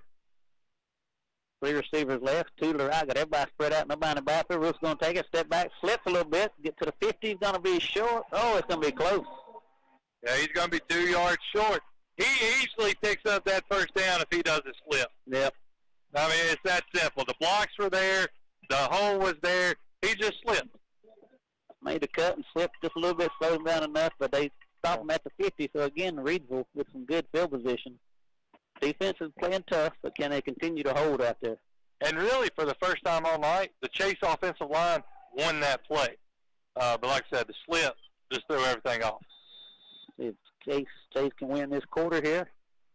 Down 17-0. Like Lee's in at quarterback by himself. Got 4 receivers to the right side. Looks like some kind of pass play. He's going to take a snap and drop. He's got time. Now steps up. Now first up pocket, and he's going to keep it and run. He's going to be dragged down from behind. Looks like a Chase player is going to be slow getting up. Was that McCraney on the tackle? Or? Yeah, that was McCraney on the sack. Yeah. That's Mills is kind of slow to get up. But well, good job by the defense on first down. Loss of 2. 2nd and 12 now. You couldn't ask for a better spot to call this game from. 2nd and 12. Lee, the quarterback. Have some movement, but he didn't cross the line. They did not. They stayed back. Good no call. Down to 8 seconds on the play clock. Lee's going to take it. Going to give it to Red, left side, trying to go forward. Little running room, but the Trojans are there. They're going to give him forward progress, though. That's a generous spot. Yes, it was. Jeremy Harris was hanging on to that jersey for dear life. If like I said, if without those gloves on, he might not be able to hold on to that jersey and keep him where he was. They gave him the Trojan 47-yard line, but I don't think he got that far with it. I don't either. 3rd and 7 now. Should be about 3rd and 8. Another 3rd down and long here for the Rams. 15's in motion. Going to set up in the backfield. He's going to get the handoff to the right there. It's a halfback pass. Throws it. Called at the 40 for a first down. Receiver spins out of a tackle. A little trickery for the Rams. Reedsville's going deep into the bag of tricks early. And I'm telling you, I think a lot of that is due to, the Chase defense kind of stepping up. And Reedsville realized, like, we cannot just run right at these guys and convert. So they had to go into the bag of tricks there. Really, really successful play. Really good-looking play, too. Really good play call there. Yeah, plenty of time. That was another freshman with that reception, Harrison. Now makes another 1st and 10 as they move the chains. Yeah, this Reedsville program, they just reload. 34-yard line. It's a handoff to Red in the backfield. The Trojans are there. Going to stack him up. Yeah. Stays on his feet, but they blow the whistle. Yeah. Let's see where they spot this one. They're giving him the 40 to 35, it looks like. Yeah. No way he got that for. Wow. He got back about a half a yard loss, 2nd and 11 coming up. Yeah. And Reedsville is trying to take advantage by running to where Carter Chapman would be if he was in this game. But these other guys for the Trojans are stepping up. Who got in there for him? I can't see the number. 21. 21 is Caleb Shires. Caleb Shires. We've called his name a few times. Here's a 2nd down and 11. Lead back to pass. He's flushed out of pocket. He's going to be hit in the backfield. Flag on the play. Oh, he falls down way in the backfield. They got to give him the spot back where he went down. Surely this is going to be a holding based on where that was. Has to be. I mean, there was no receiver there, so it can't be a penalty on the. I believe that was Shires in there on that sack. Why are they spotting it there? Is that where it's in the grass? I guess so. Should take the hold from the spot of where the ball's down, shouldn't they? There we go. Going to decline it and take the sack. I guess that's more of a loss on that play. Yeah. So, again, I thought he went down about 50 before he finally went down. Yeah. Generous spot again. Well, here we are again. Third and really long. And it's an obvious pass situation. You know, Chase has got to be aware that Riesel may just try to get half of this and then go for it on fourth down. Last time they brought pressure right up the middle, they got two running backs in the backfield, maybe for protection. He's going to take it and give it to his tailback. Trying to get to the outside. He got some speed, got some blockers, cut it back to the 40, trying to stay in bounds. They got back about half of it. That was really good pursuit there by Anthony Smith from his off-ball linebacker position on the other side of the field. Just no give up on that play, and it should bring up another punting situation. That was Red on the carry, their top running back. But again, the Trojan defense coming up big here. To be constantly put in bad situations, the Chase defense has done phenomenal against this caliber of an offense. It's like Mosley going back deep. I believe that's number 12. Yeah, Jahari Mosley back. Chase they got some receivers, though, kind of an odd-looking punt formation. They're not going to fake it. It's going to get off a good short kick, but it's going to be high. Mosley's going to let it hit. It's going to hit it to 5 and roll down and stop there. Another great punt. You know, I think it's pretty obvious. You can't give this punter, you know, half a minute to sit back there and take his time punting because he's too good. Yeah. You know, he's going to place that ball perfectly. So I'd be surprised if the Trojans don't start bringing a little heat. One of the best punters, I guess the best one I've seen this year. Yeah. You normally see your good punters coming from the big 4A and bigger schools, but he's getting it done. Well, Trojans have to go 95 yards here. An 8-minute drive would be nice. And really, I think this is the first time all night Trojans are going with their jumbo set here with only one receiver. We saw this a lot against Robinson last week. Going to be, there's a flag. It's going to be a delay of game. Oh, it's going to go half the distance to the goal. I was afraid they was getting down pretty close to the play call. Don't want to delay a game when you're on your own 5. Now, maybe the danger of getting the play in from the sideline. You got a long way to go. You know, I learned something the other day. I heard something. The huddle was invented by the deaf schools because they'd look across the sideline, they would see the play call, so they started huddling up. And it may be true. I don't know. That's unique if that is true. I heard that the other day talking to somebody. Cousin of mine is deaf. He told me that. That was a good carry by Austin. Going to get it back to the 5, maybe the 6-yard line. Yeah, the hole was there, but it got closed up very quickly just because of how fast the Rams are defensively. You know, I mean, no matter how you look at it, the key attribute of this defense is their speed, and it's been on full display tonight. Yeah, he gained about 3. Going to make it 2nd and 9. Down about 8-10 to go here in the second quarter. Trojans will get the ball coming out. So, you know, score here and then hold Reeves one more time. And second down. There it is. Trying to get to the outside, cuts it back. Going to go up to the middle now to the 20. And that's his first big game of the night. And the Chase fans are letting that know. That's that same play we saw over and over against Robinson last Thursday night. That's the play that Russell got, I'd say, probably 225 of his rushing yards last week.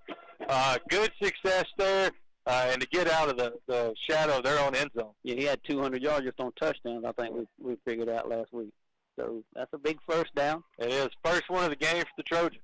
And they get it at the 20 now. Got some breathing room.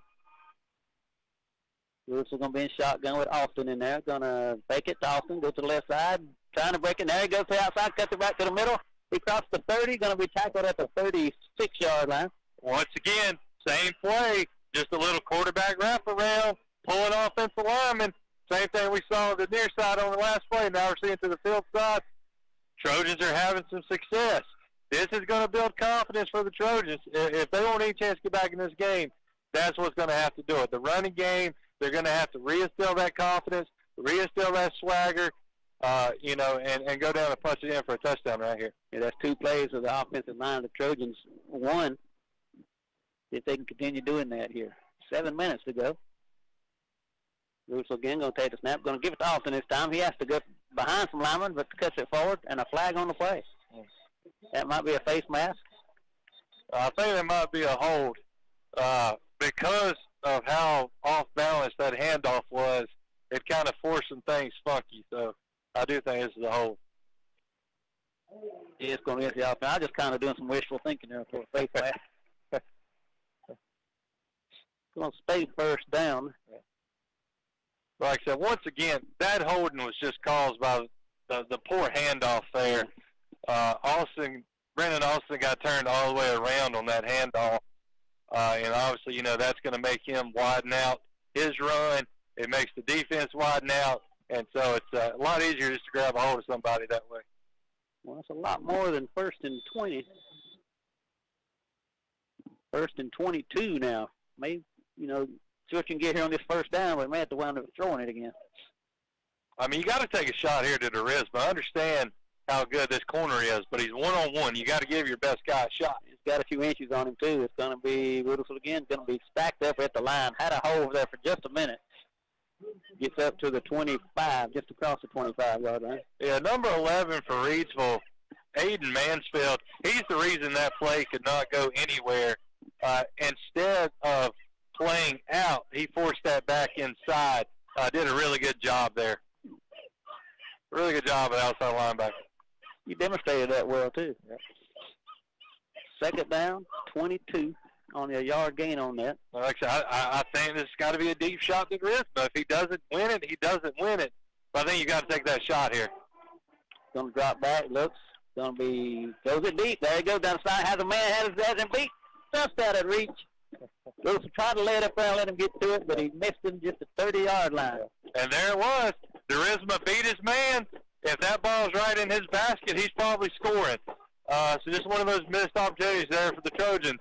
But he was open. Looked like Wilson threw that flat-footed, too, off of his back foot. 3rd down now. We got McSwain man again. Expect this to be some sort of tunnel screen, bubble screen, something here. They're missing a 5th receiver. They're probably going to take a timeout here, I would think. Yeah, they got 9 on the play clock. 2 to the right, 2 to the left, 4 seconds on the play There's clock. the timeout by Coach Cox. That's a good thing. Keep losing 5 yards. Why they don't maybe try to screen it to Rudolph here. We'll take a quick timeout and be right back. Robbins Auto Parts is your auto parts headquarters, located at 1891 Harris Henrietta Road in Henrietta. They're your team of professional auto parts dealers for Rutherford County. They have a commitment to serving their customers with the auto parts they need, both new and used. Open Monday through Friday from 8 to 5. Visit them today at 1891 Harris Henrietta Road in Henrietta or call them at 828-657-5732. Robbins Auto Parts keeps you rolling. WCAB. Welcome back. We got 5:49 to go here in the first half. Trojans trail 17-0, but so far nobody scored in this quarter. Chase trying to get a 3rd down and 23 here. Controlling the ball, controlling the clock this quarter, so that's helping out the defense a lot, giving this Trojan defense a little bit of a rest.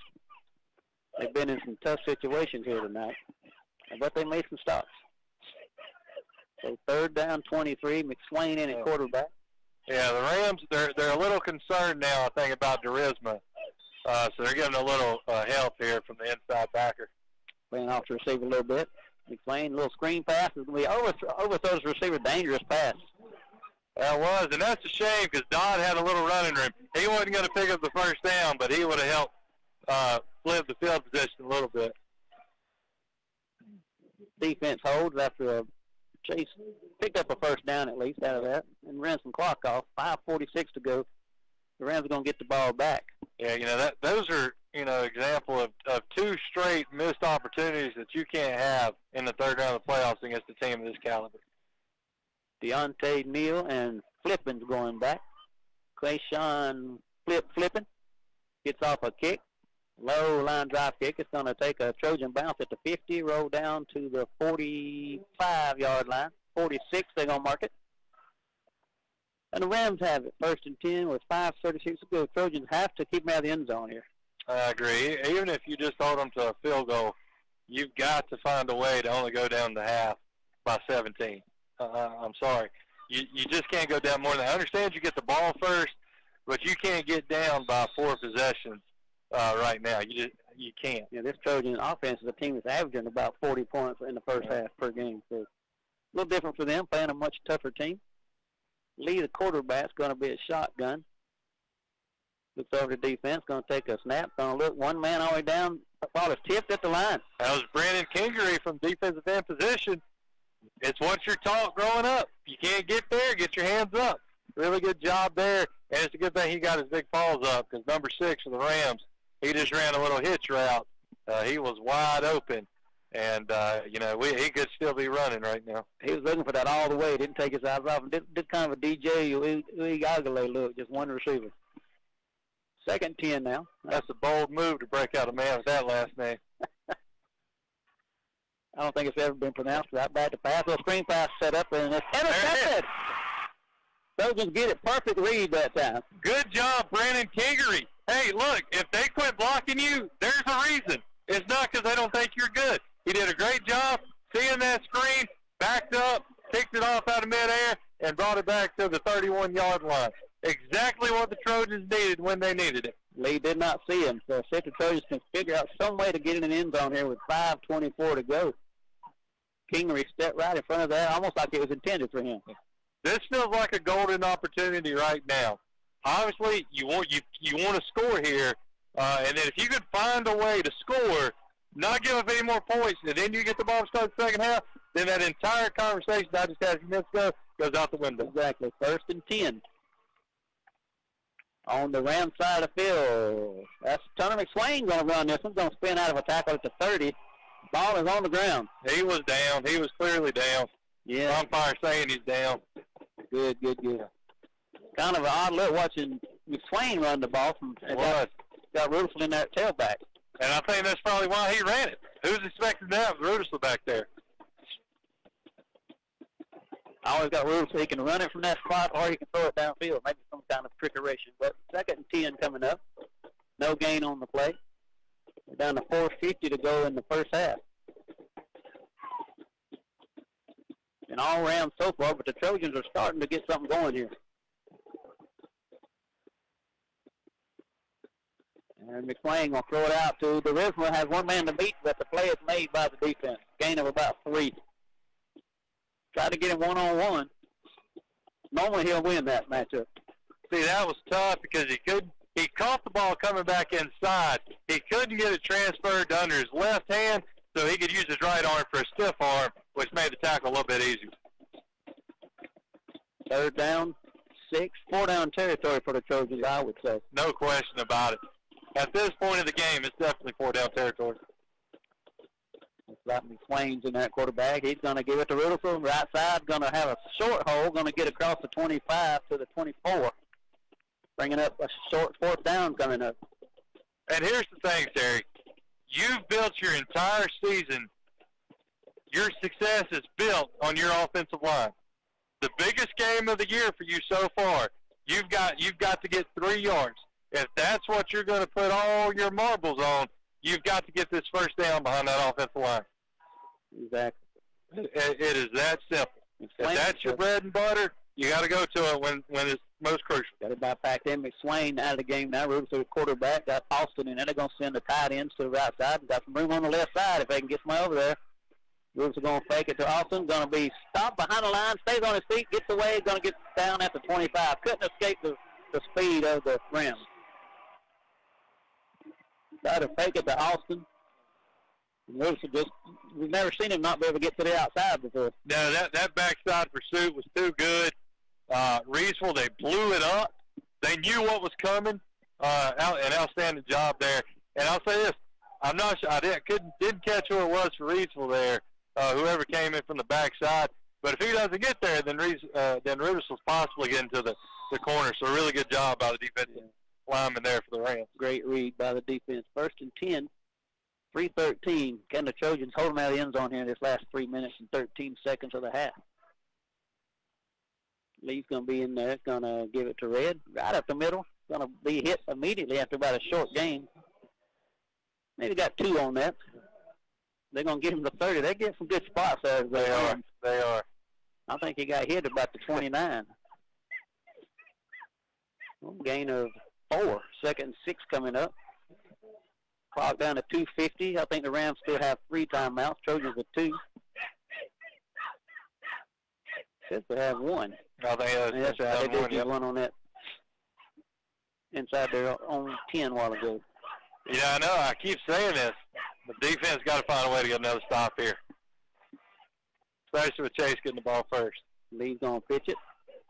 Get a block, cut the back. Going to be closed up after a short gain. Going to get us to the 37-yard line where they mark it. That is enough for a first down. They did 6 and got 7. Stop the clock for just a minute to reset the chains. Those gold helmets down there really reflect a lot of light, don't they? They do. Like Notre Dame or somebody. And I'll tell you, Reedsville, they're doing a good job. But what the Chase defense is doing well is keeping things in front of them. And I think that's really what's making Reedsville work here tonight. And the snap's going to be quarterback right at the middle, and the pass is behind him. First bad pass of the night for Lee. Misses receiver right in the middle of the field. Yeah, that was a blessing. 15, I think he's still running right now. That falls on the mark. Yeah, that crossing pattern was working for him. Deontay Neal, the freshman. Yeah, but that's the thing, Terry. I don't know how many more opportunities Reedsville's going to give Chase. Right. Eventually they got to convert one of these. 2nd and 10 now. Red's in the backfield with Lee. He's going to give it to Red, the delay. He's going to be hit at the line of scrimmage. Nowhere to go. Defense closed in. Defensive end stayed at home. And Kingery helps the running back up off the field after tackling him. 3rd and 9 coming up. I think Reedsville may be trying to just run the clock out here best they can. And as soon as I say that, they might go deep here. 2 receivers left. 2 in tight to the right side. Trojans have a safety about halfway back. Lee's going to look over the defense, goes under center, changes the play, and steps back. Neal in motion as Lee going to roll to his right. He's going to have some time. Has a man open downfield. It's going to be caught at the 30-yard line. He has to dive for it to catch it, but he was open in a good throw.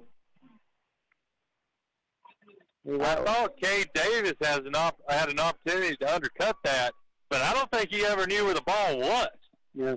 Because the ball literally went right in front of his face mask. So, again, missed opportunity for the Trojans. Had good coverage on him, but the pass was there. He threw out about 40 yards downfield. And he also had way too much time there. Like I talked about in the pregame, you can't allow Al Lee to just sit back there and, go through progression after progression and then come back to the original progression. 1st and 10 now. He's going to, again, the fake pitch in the pocket. On a roll. He's going to pressure now. Going to get down to the 30-yard line. Keeping himself run out of bounds at the 27. Stops the clock with 56 seconds to go. And they still have their timeout. Reedsville may be getting in the field goal range here. Just have to find a way. Even if it's a field goal, that's okay. Got to find a way. And I'm sure our listeners are tired of hearing me say that, but it's true every defensive possession. I think this is Reedsville's 6th possession of the ball game. Feels like more than that, I think. Can the defense make another stop here? Lee's going to drop back, looks out to the flat, throws it, has some blockers out front, a little crossing pattern, going to be caught from behind, though. Durisma. See, and that's a lot of work for like 4 yards. So again, the Chase defense is keeping things in front of them. It's just, you go back, the 4th down, okay?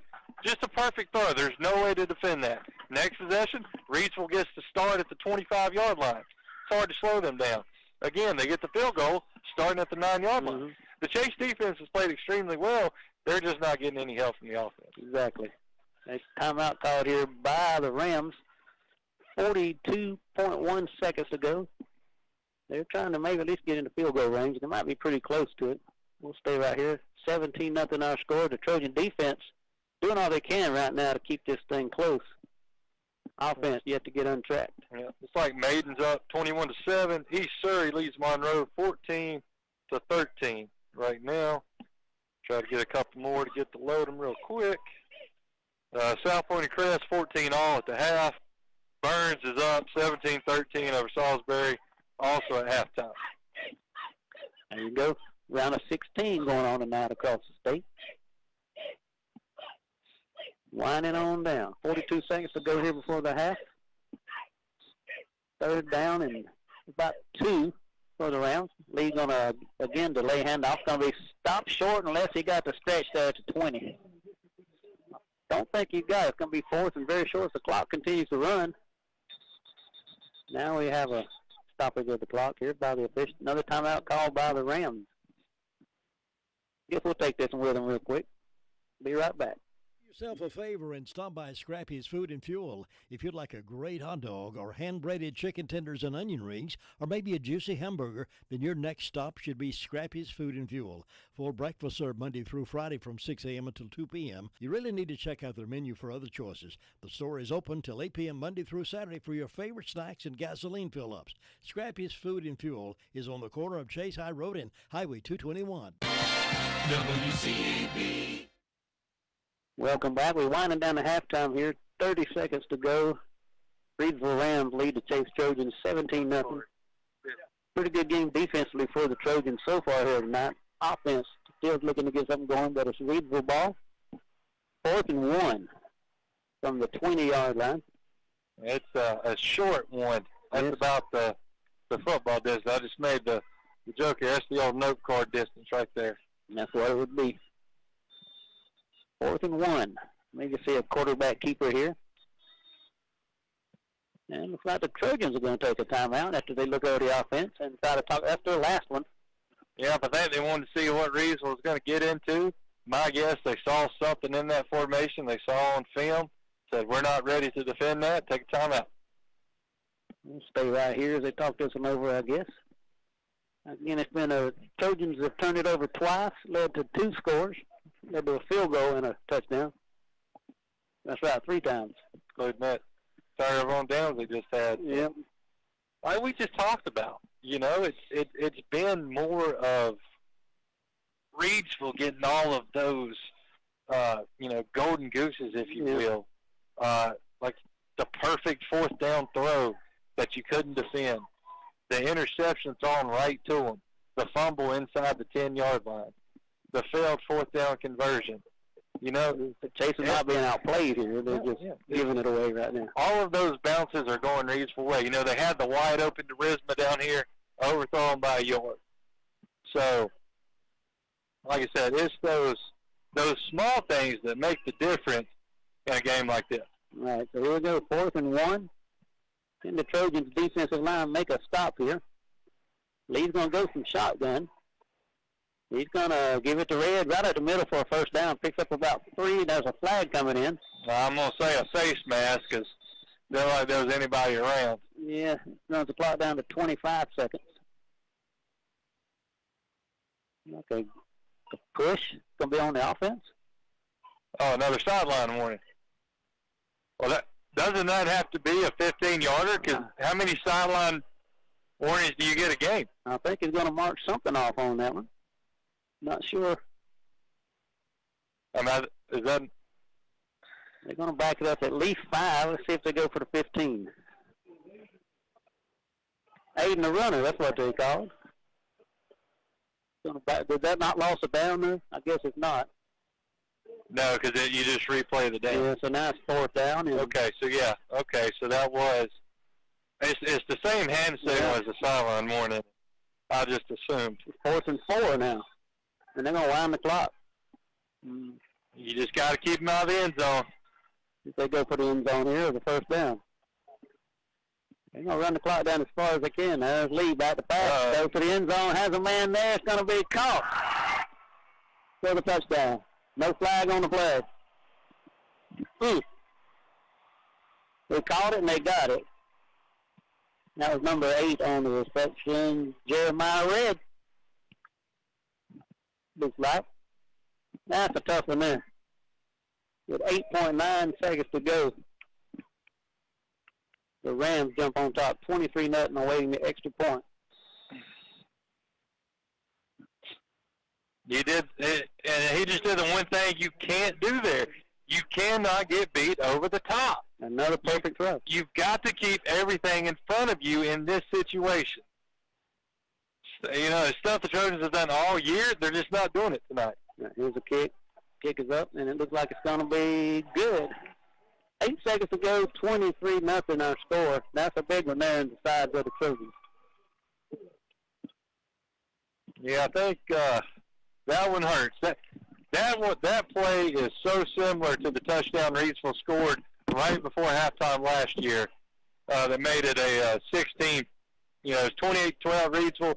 They scored with 15 seconds left to go 35-12, and that was kind of the deciding blow there right going into halftime. That play feels very similar. Just a half of missed opportunities for Chase. That's what this feels like. You know, Reidsville is as good as advertised, and the mistakes Chase is making are the mistakes you cannot make against a team as good as Reidsville. And once again, got 8.9 seconds left till half. Reidsville takes a 24-0 lead. Chase will get the ball first to start the second half. I imagine this kickoff will run out just about all the remaining clock till halftime.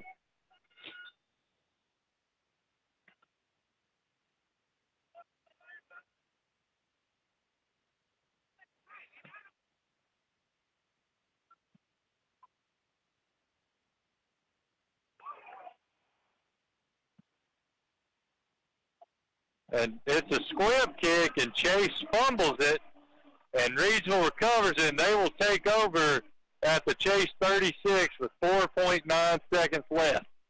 So it looks like Reidsville is going to get one more shot at the end zone here, right before halftime. Once again, it's kind of like it's just another bad break. The bounces keep going Reidsville's way tonight, and some nights the ball just does not bounce your way, and that's tonight for the Trojans so far. Once again, 4.9 seconds left till the break. Reidsville's got it at the Chase 36 after the muff kickoff. Ali in shotgun, tight bunch set.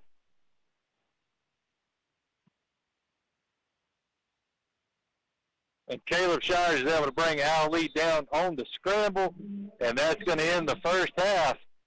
We go to halftime here in Rockingham County. Reidsville leads Chase 24-0. We'll be back. You know who's the best for dependable, complete, and professional auto service.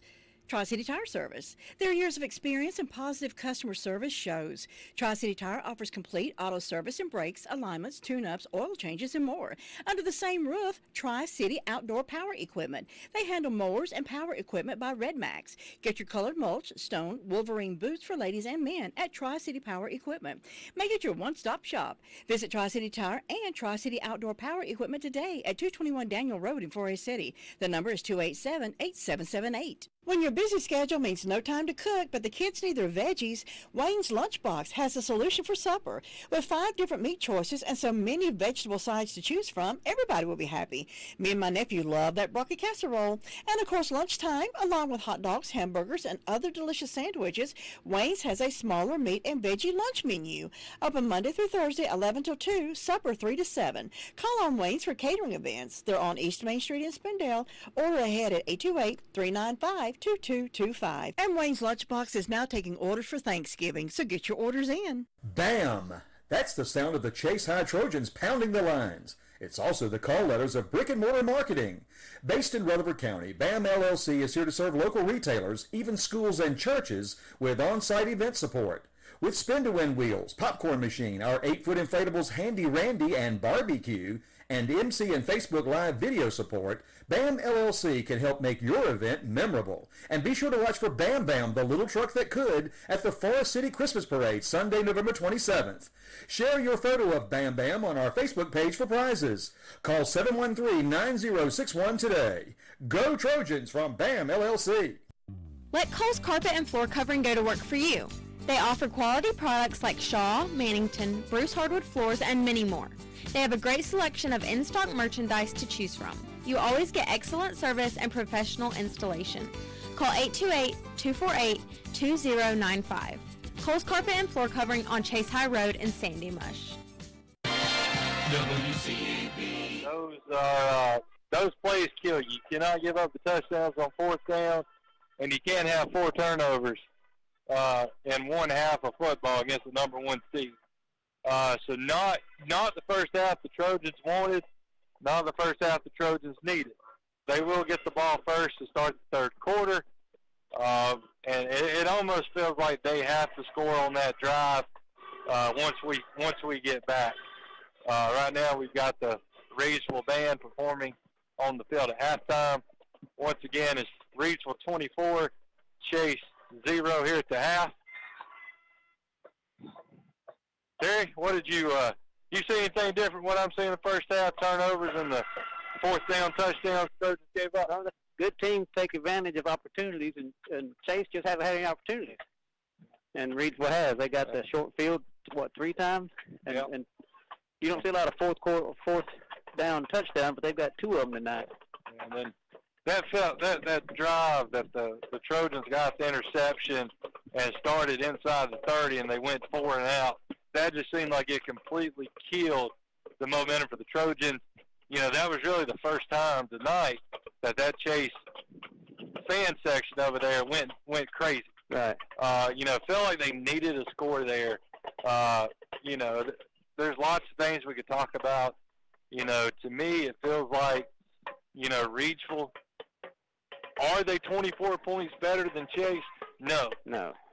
To me, they're pretty evenly matched. Again, it's the turnovers, it's the execution. Those are the 2 biggest things, and that's why the Trojans are down big at halftime. It's that home field advantage where, Reidsville got to stay at home today after school and then do their normal routine. And Chase had to go 3 hours up the road. And that changes things a little bit. And, Chase they've been able to run their offense this year and get points out of it. Right now, they may have to change that offense philosophy. So, once again, here at halftime, Rockingham County, Reidsville 24, Chase 0. We'll be back with some updates from games going on around the state when we come back. For the freshest and fresh cut meats, check out Wells Chickens and Wells, offering USDA inspected slaughter, fabrication, custom cutting, and packaging for beef, pork, lamb, goat, or bison. Check out their meat price bundles, and you can find everything from hot dogs, hamburgers, buns, chili, slaw, chicken salad. Enjoy their fresh cut steaks, pork chops, bacon, sausage, bologna, and lunch meats. Wells Chickens and Wells, 394 U.S. Highway 221A in Forest City, or call 245-9898. Open Monday through Saturday, 8 until 6. They're closed on Sundays, and they are a proud supporter of the Chase High Trojans playoffs. To win in sports, you must adjust your strategy as the game changes. The same is true of investments. Why not let Andrew Tisdale, your Edward Jones financial advisor, help you create a game plan for financial success? Call 828-287-9197 and get started today. That's Andrew Tisdale at Edward Jones Financial Advisor, 828-287-9197.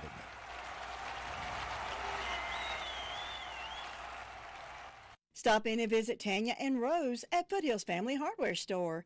With over 65,000 items in stock, they offer an extensive fastener section, including metric and chrome. They have outdoor bagged products, a vast assortment of soils and mulches. They also have a variety of locally handcrafted home decor, signs, and gifts for the entire family. Open 7 days a week, a family-owned business at 131 East Main Street in downtown Forest City. Call them at 245-6496. Extra parking is in the back, and Diva the hardware dog is anxiously awaiting your visit. At Isothermal Community College, your career starts here. Want to get into a high-demand field with good pay? Check out our pathways in the fields of healthcare and nursing, public services like EMT and law enforcement, advanced manufacturing, and information technologies. Your dream is our mission. Let us help you find the path. Plus, with the Powers Promise, residents of Rutherford and Polk counties can attend tuition-free. For details, call 828-395-4193 or visit isothermal.edu/enroll today. WCAB Rutherfordton. WCAB Radio, Forest City. Third round of North Carolina 2A playoffs.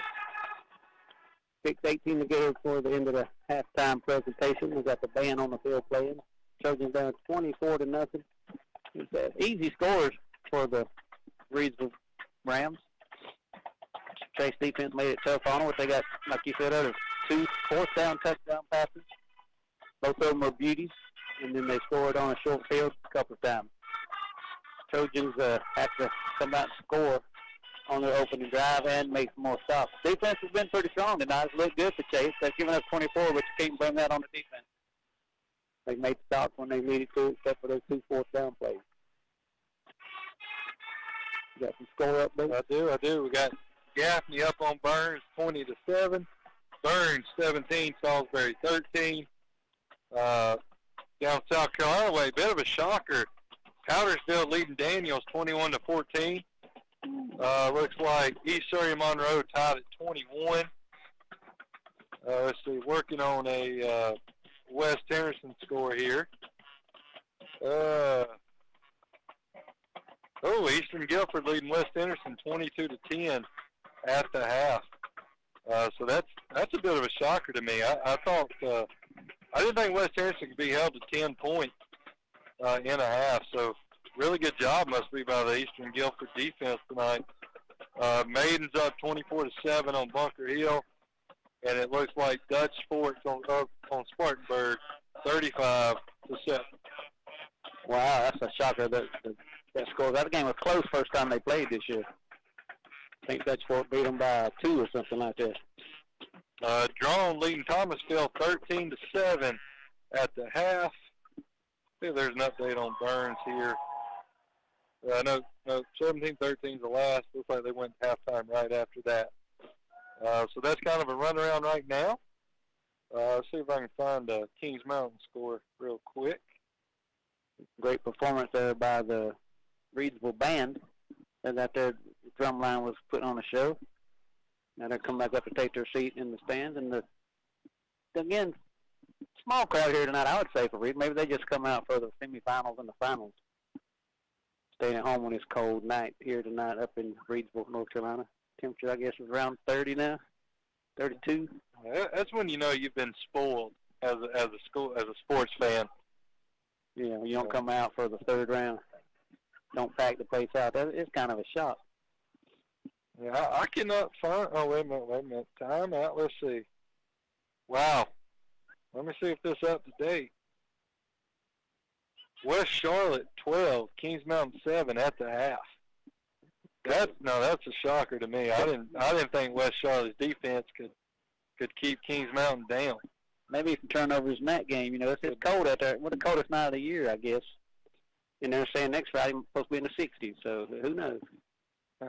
Well, that's North Carolina weather for you, I guess. Yeah. You know, you're going to get every extreme possible. You have early winter, pre-winter, and then winter comes on after you have another pre-spring or something. Usually. Well, Terry, in your mind, what do the Trojans have to do to get back into this game in the second half? They've got to limit the turnovers and make those fourth down stops. That's the biggest thing. Reedsville's a good team, probably the best team we've seen this year. Their athletes along the defense are the best we've seen. They're a little bit better than Burns, I would think. Again, Chase is just as good. They just, had the turnovers, and I think can hang with them if they can figure out some way to come out and score and then get another turnover too. They got to get this thing within 10 points. Yeah. By the end of the third, I think. I agree with that sentiment. I think Reedsville's defense is faster than Burns, but I think Burns' defense is stronger. And I would give Burns the edge as an entire unit. over Reidsville. But I definitely think, combining, I think Burns and Reidsville is probably the two top. I think for me, what the Trojans have to do is hit on a long pass play to Derisma. I think it's going to be there. I think Derisma can win the jump ball over Neal. I know he's got a ton of interceptions this year, but we saw Derisma beat him a couple times on deep routes.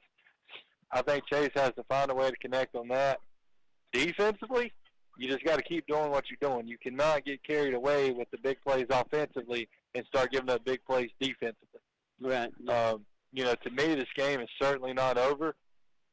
But Chase has got to score to start this third quarter. There's no way around it. They have to score if they want a chance to win this ball game.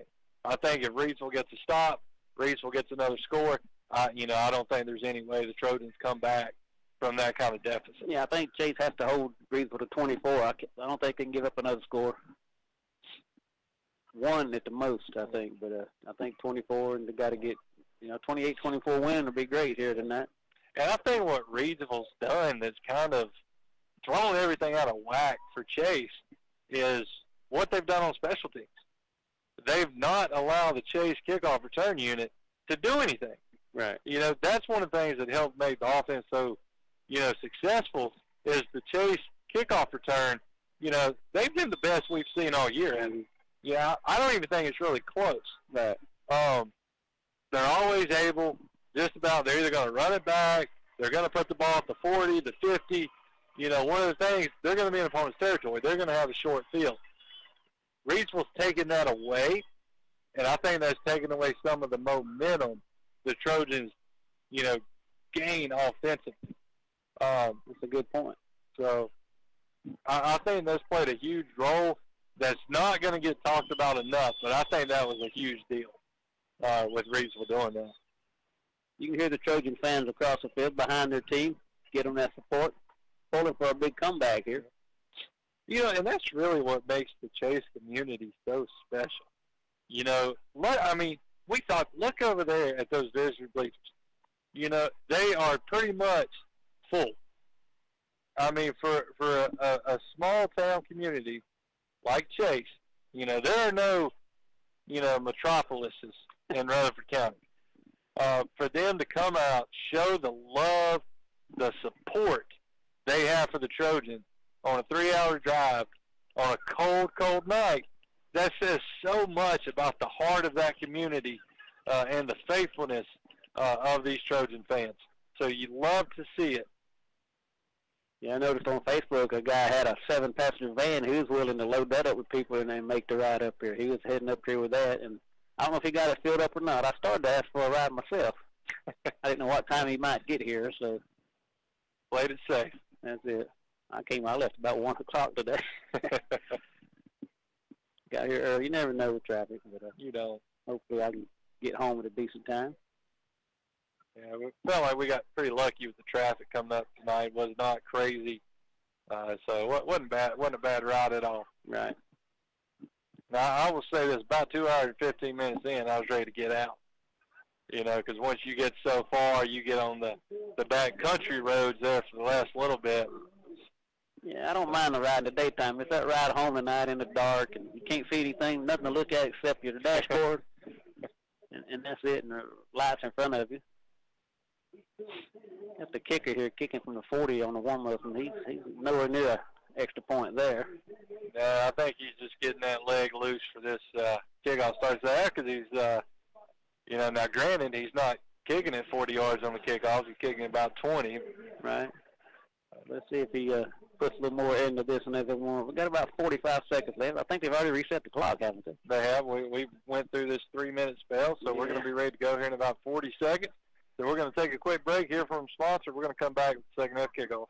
There is one insurance agency that you can put your complete trust and confidence in. That's Maxwell B. Hamrick Insurance Agency. They are your full-service agency offering auto, business, homeowners, health, and life. They are an independent insurance agency. Stop in today and talk with manager Bill Daves and his trained staff for a quote or any question you may have. They're at 119 Huntley Street in Spindale, or call them at 286-2384.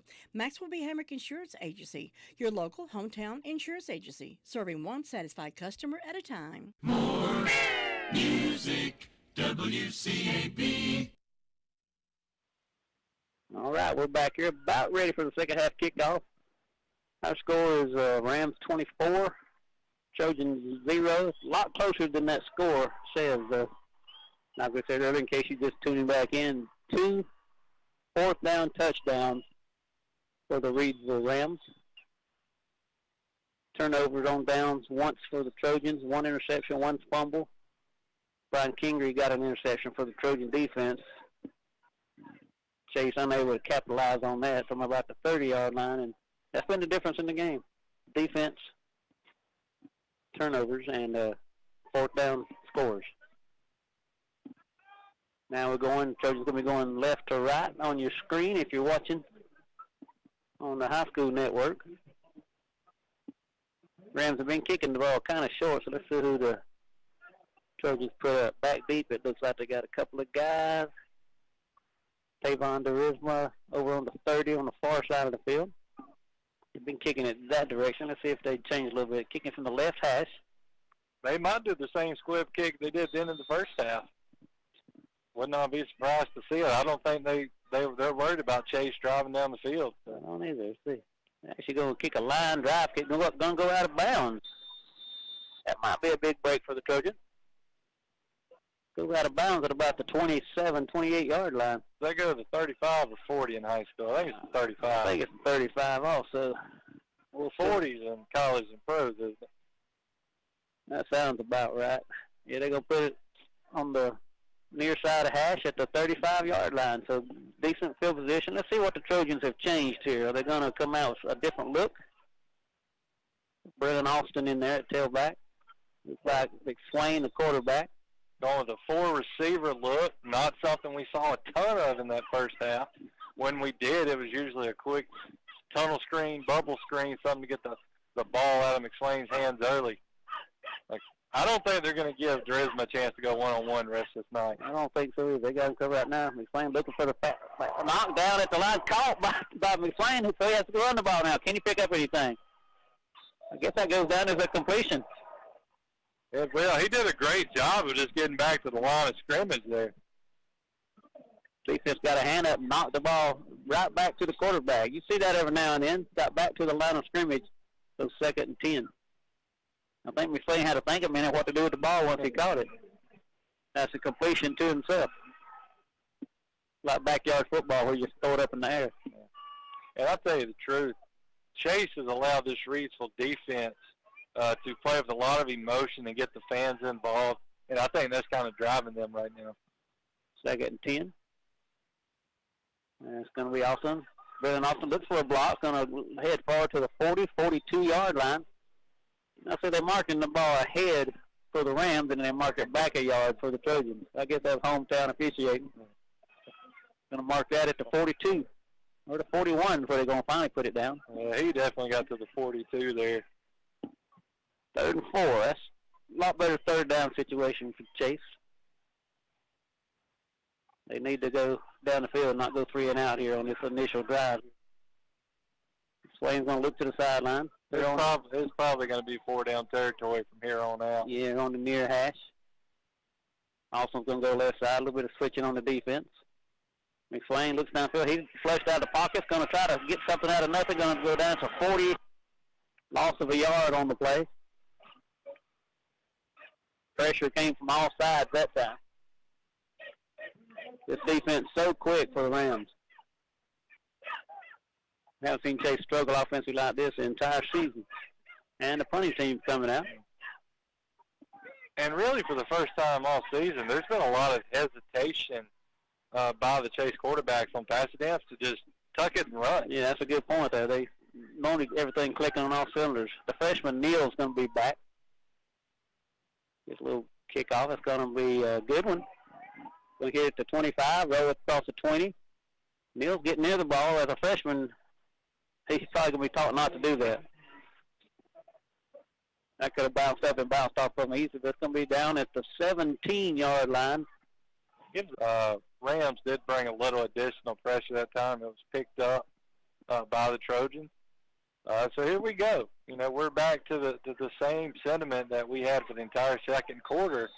Defense, can you help me out again? And that's it. 3 and out to start the third quarter. Far hash is the Rams going to be out there. A little slow getting onto the field. They're down to 12 seconds already on the play clock. Lead the quarterback. Got Red in there on the left. Going to be Red. Cuts it back to the left side. Start to the middle. He's showing some speed with nowhere to go up to the 20. He's a little guy, but he's hard to bring down. Jay Red. And I don't know if he was thinking this in his head. He did a really good job there of cutting that in instead of just trying to go east and west. You know, he took his yards, and, hey, we got 3 yards. Let's go to the next play. They're going to give him 4 on the spot. Second down and 6 coming up. Clock down to just 9:05 to go in the third. Trojans have to have some kind of big defensive stop or a turnover of some kind here. Them being shut out for this long is a big surprise. There's a pass down the middle. Receiver has it, cuts to the outside. He's to the 40, going to go out of bounds. We've asked the freshman, Neal. Yeah, Deontay Neal. Good-looking receiver. And him starting out here as a freshman, he's going to make a lot of noise the next 3 years. I'll tell you, the only thing Reidsville fans can hope is if he hits a growth spurt, goodness. That's what they have him listed at. He's a ninth grader. Got him 5'8", 145. I don't believe he's 5'8". Yeah, that's a generous 5'8". Yeah, there. 145 pushing it too. But first down, a little delayed handoff. The Trojans are there, going to make a stop in the backfield. Once again, Reidsville's running game has not been effective tonight. Outside of the big run early, you know, Chase has really played the run really well. Germany Harris on the tackle.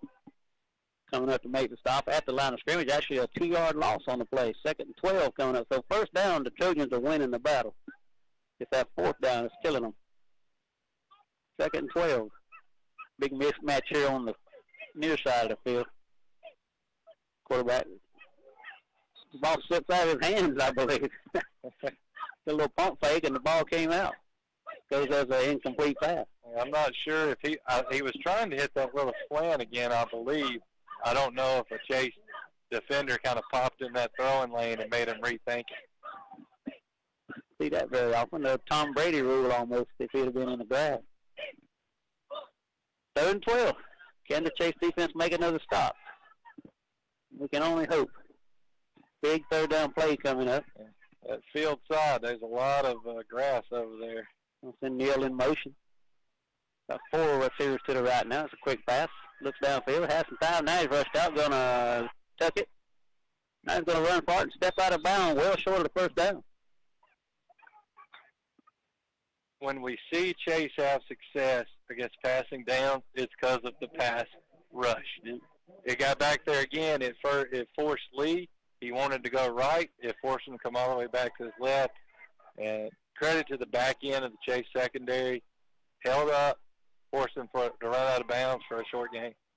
Well, forced him to punt. Both teams have gone no score on their initial possessions. Chase have a shot here. See what the punter can do. He's been impressive here so far tonight.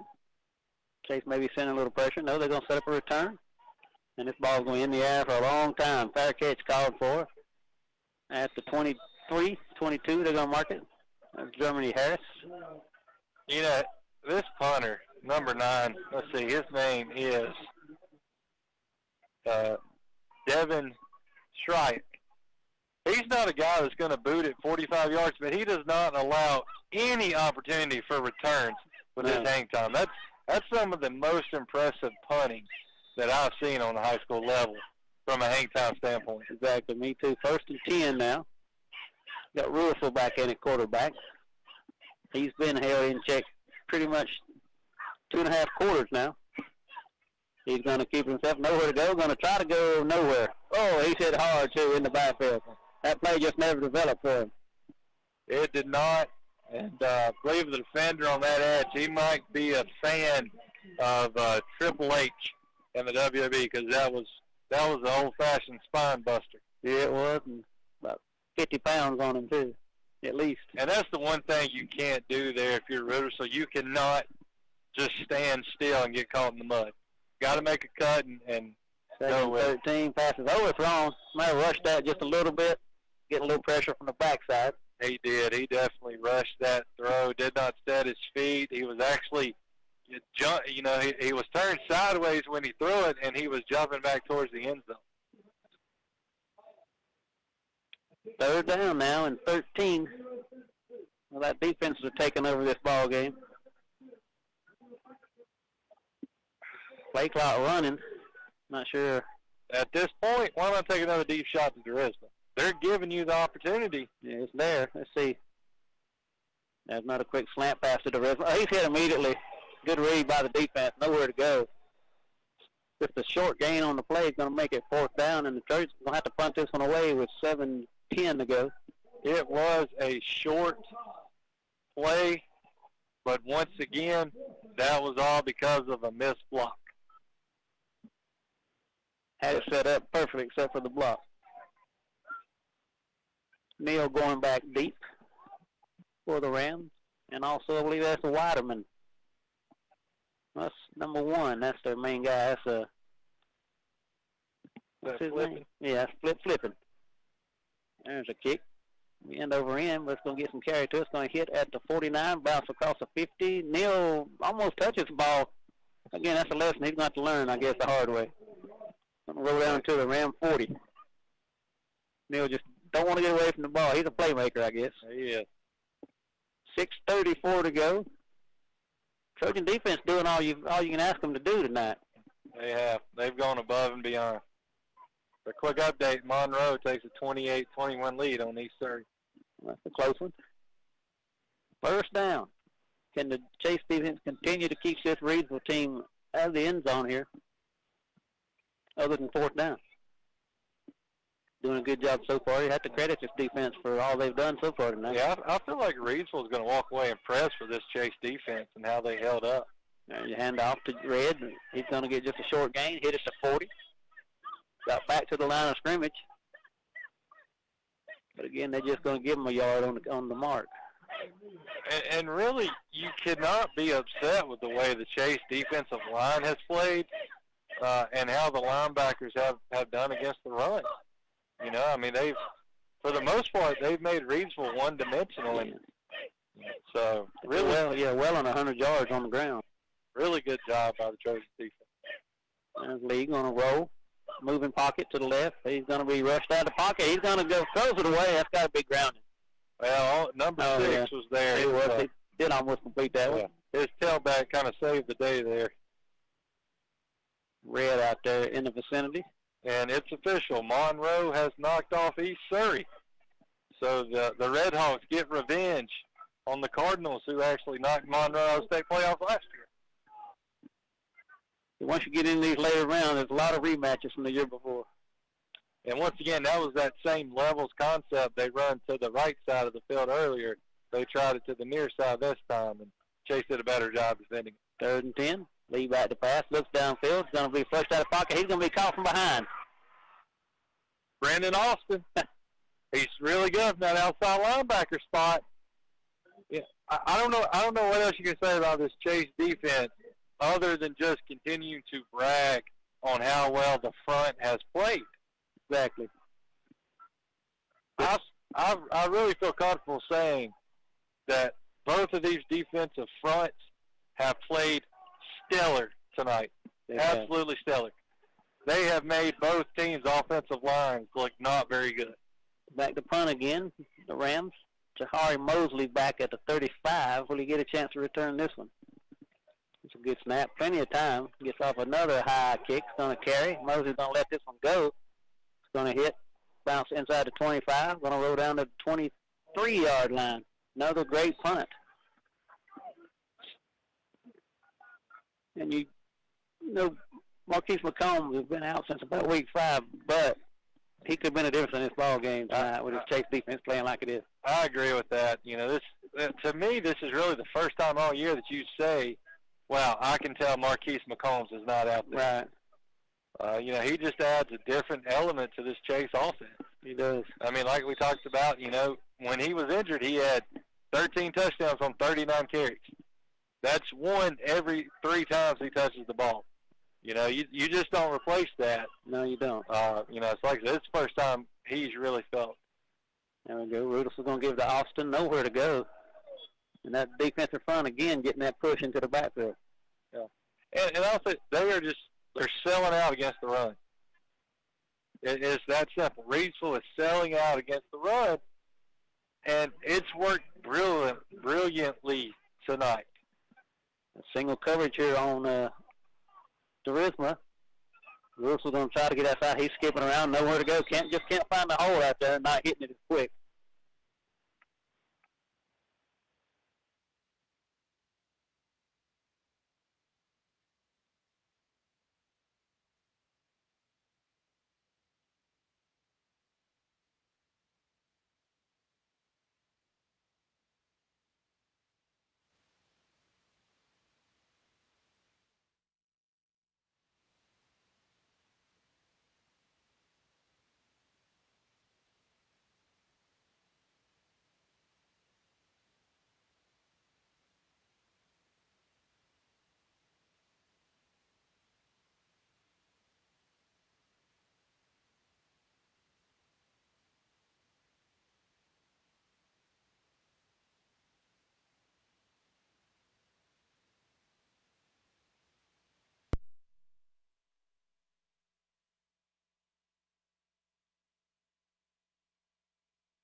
Weather coming on strong. It's time to think about getting your fuel delivered on time.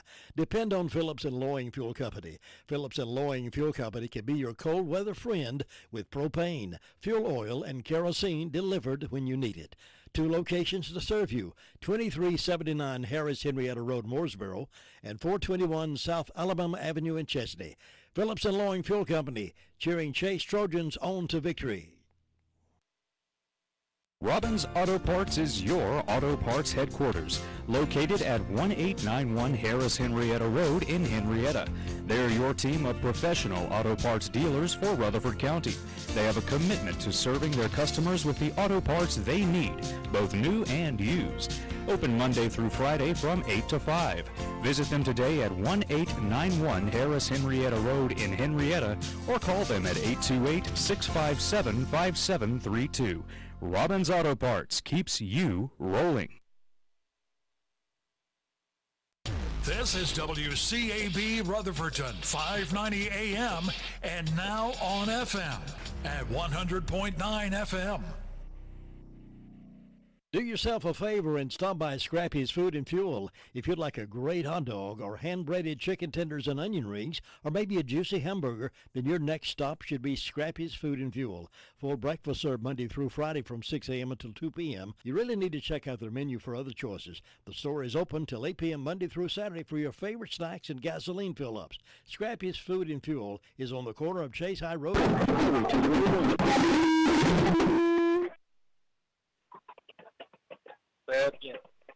The best classic oldies are heard here on 100.9 FM, 590 AM, WCAB, Rutherfordton. What? All right, welcome back here. Jalen Russell just throw this one away on first down. Trojans on the move here, trying to get some points on the board, trailing 24-0.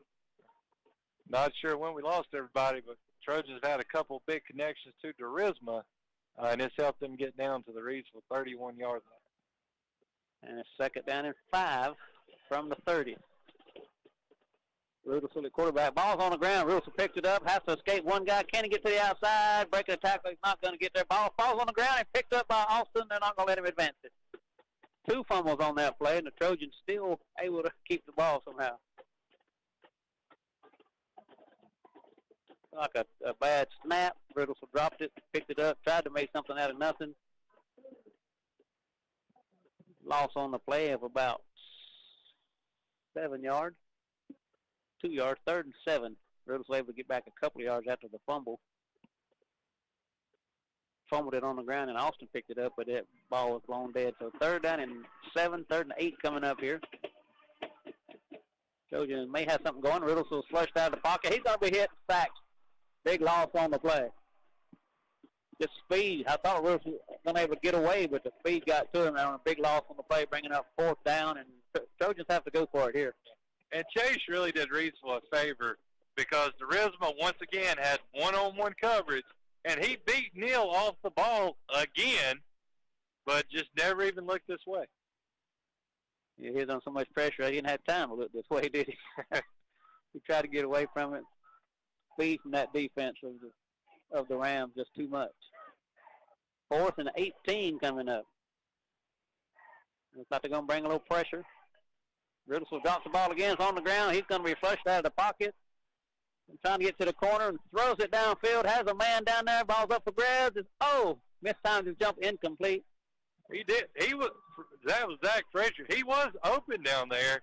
Like I said, just missed time to jump. Riddles just threw it up for grabs, and it fell incomplete.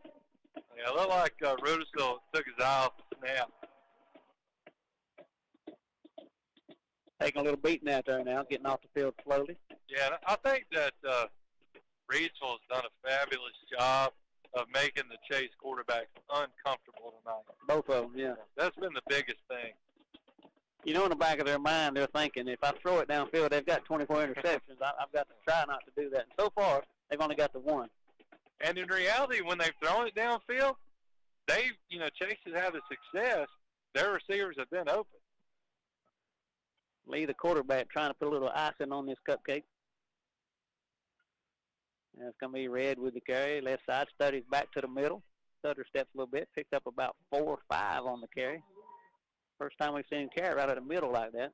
Yeah, that time the center and the guard for Reidsville did a really good job of just kind of throwing McCraney to the ground, and that's what opened that cutback opportunity there for Red. Red's got good vision out there. Haven't seen him go backwards very many times. 2nd and 4, he got 6. Lee out there looking like a man amongst everybody else, the quarterback.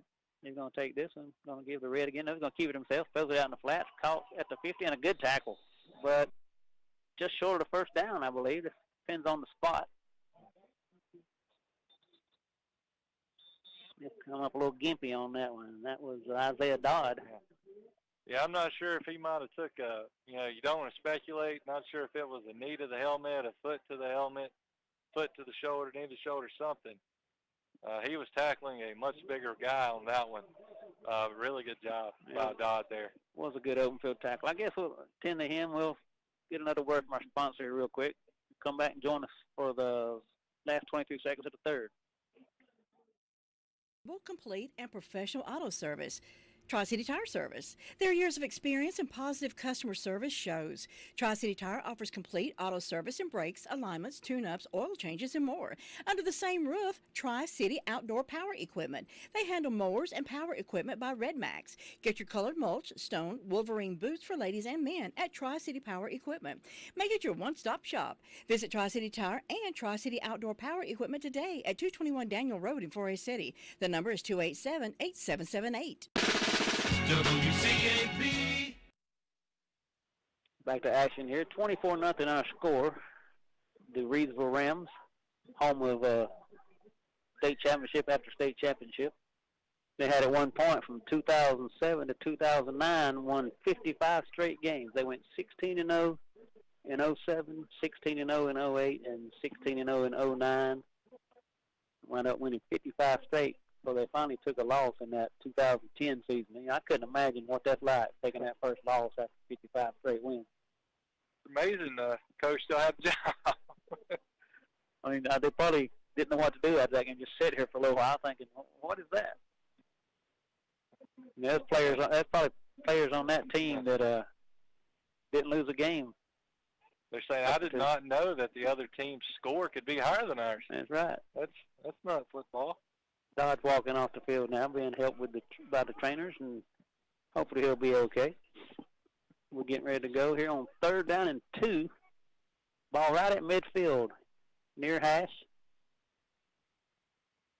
Kind of use that as a timeout, I guess. Reads the coach over here talking to his running back. Yeah, they're not going to take another snap. That's going to bring us to the end of the 3rd quarter. Well, that's it. 24-0 our score. Trojans got a long road to climb here, but hopefully they can get something going. We'll be back for the 4th quarter after these messages. When your busy schedule means no time to cook, but the kids need their veggies, Wayne's Lunchbox has a solution for supper. With 5 different meat choices and so many vegetable sides to choose from, everybody will be happy. Me and my nephew love that broccoli casserole. And of course, lunchtime, along with hot dogs, hamburgers, and other delicious sandwiches, Wayne's has a smaller meat and veggie lunch menu. Open Monday through Thursday, 11 till 2, supper 3 to 7. Call on Wayne's for catering events. They're on East Main Street in Spindale. Order ahead at 828-395-2225. And Wayne's Lunchbox is now taking orders for Thanksgiving, so get your orders in. BAM! That's the sound of the Chase High Trojans pounding the lines. It's also the call letters of brick and mortar marketing. Based in Rutherford County, BAM LLC is here to serve local retailers, even schools and churches, with on-site event support. With spin-to-win wheels, popcorn machine, our 8-foot inflatables Handy Randy and Barbecue, and MC and Facebook Live video support, BAM LLC can help make your event memorable. And be sure to watch for Bam Bam, the little truck that could, at the Forest City Christmas Parade, Sunday, November 27th. Share your photo of Bam Bam on our Facebook page for prizes. Call 713-9061 today. Go Trojans from BAM LLC. WCAB. All right, welcome back, football fans. Friday Night Frenzy here in the cold northern part of North Carolina, up near Virginia. 3rd round, Sweet 16, whatever you want to call it. It's still playoff football. Trojans down 24-0 as we enter the 4th quarter. 3rd and 2 coming up for the Rams. They snuck up to the line in a hurry. Now the quarterback stops back, trying to draw the Trojans off sides. Chase doing a good job of staying home.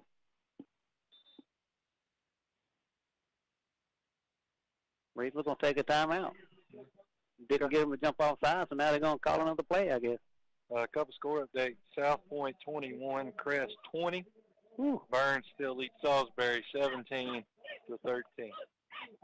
Once again, Monroe knocks off East Surrey 28-23. Maiden leads Bunker Hill 24-14. Monroe run the ball a lot because that was a quick ball game, wasn't it? I guess so. I don't know much about Monroe. Haven't watched any film on them. But you know, East Surrey likes to sling it around a lot. So, but they also start at 7 o'clock. Okay, I thought that was a 2-hour football game. That's an important point I left out. That makes a little more sense. Yeah, we're under 2 hours here so far, and we're starting the 4th quarter. Well, really, this game's been dominated by defense. Yeah. You know, 24 points may not say that, but really it has. This could really be a 7-0 game right now. But let's see if Troyes can get it ball back. 3rd and 2. He's going to pitch it to Red. He's going in the backfield, and I believe they're going to stop him. He just falls down and takes a loss. Didn't want to take a hit that time. He had 5 Trojans pursuing him. One of those was Reagan McCraney. Yeah, Brandon Austin did a great job. He just kept stretching that run out, stringing it out, and eventually some friends came along to help out. Wound up losing about 9 yards, back to 4th and 10 now. And we get to see the all-world punter back on again. Got 2 back deep for the Trojans. Going to be Mosley and DeRisma. Again, it's setting up a return, but it's not that ball. Wow. God, that's a nice one. It's going to go. It's going to hit. Oh, it's going to go out of bounds. Beautiful punt. That's what you call coffin punting there. Inside the 20. Yeah, that's, wow. This is the best punt yet, I think. It is. It is. I don't know what to say about that punt other than wow. Yeah. I mean, that was perfectly done. It's about 47 yards, and it went out of bounds inside the 20. If he had kept that straight, it might have went down dead inside the 5 again. I believe you could be correct. Trojans have it now. Got to get some points, and they got to get them quickly. 11:10 to go. 4th quarter just underway. Trojan offense, it's hard to believe, has been shut out for 3 quarters. I never thought I'd say that. Averaging 50-something a game. There's a quick pass out. McSwain. Durisma trying to beat his man, but a good tackle out there individually. Yeah, I tell you, for a freshman, Neal is a phenomenal tackler. Man, this cold is really making me trouble, giving me trouble in my words. Freezing your brain cells. But he's done a great job of making open field tackles over and over and over tonight. That kid's already special, but he by the time he leaves this place, he could be very soon one day be on that wall in the Hall of Fame list. Probably will. I'm going to keep an eye out on him if we don't have to play him again next year. There's a quick pass from McSwain again, throw this one out, and again he's there for the tackle. No gain at all on that play. Trojans are getting nothing down the middle of the field. They're trying to stick to the outside and just try to get their man to beat their man. They are, and, that was designed to have a couple offensive linemen get downfield and get blocked. Reedsville is really, they're just too fast for that. It's really, I didn't know what could kind of be the kryptonite for this Chase offensive line, but it takes insane speed on defense. And there's not many teams other than Reedsville that's going to be able to do that. 2 complete passes, and it's 3rd and 7. McSwain has some time to throw. It picks off at the 25, and he has one man to beat. He could have 20. Good play by the Trojans to stop him from the touchdown. But another interception just right into the hands of the defender in the right place at the right time. It's interception number 26 on the season. I guess they really good defense. You can see that is on the interception. That's number 5. That was. That's Waterman. That's the cameraman's son. It is. The cameraman, he's also the Booster Club president. He was very hospitable to us tonight.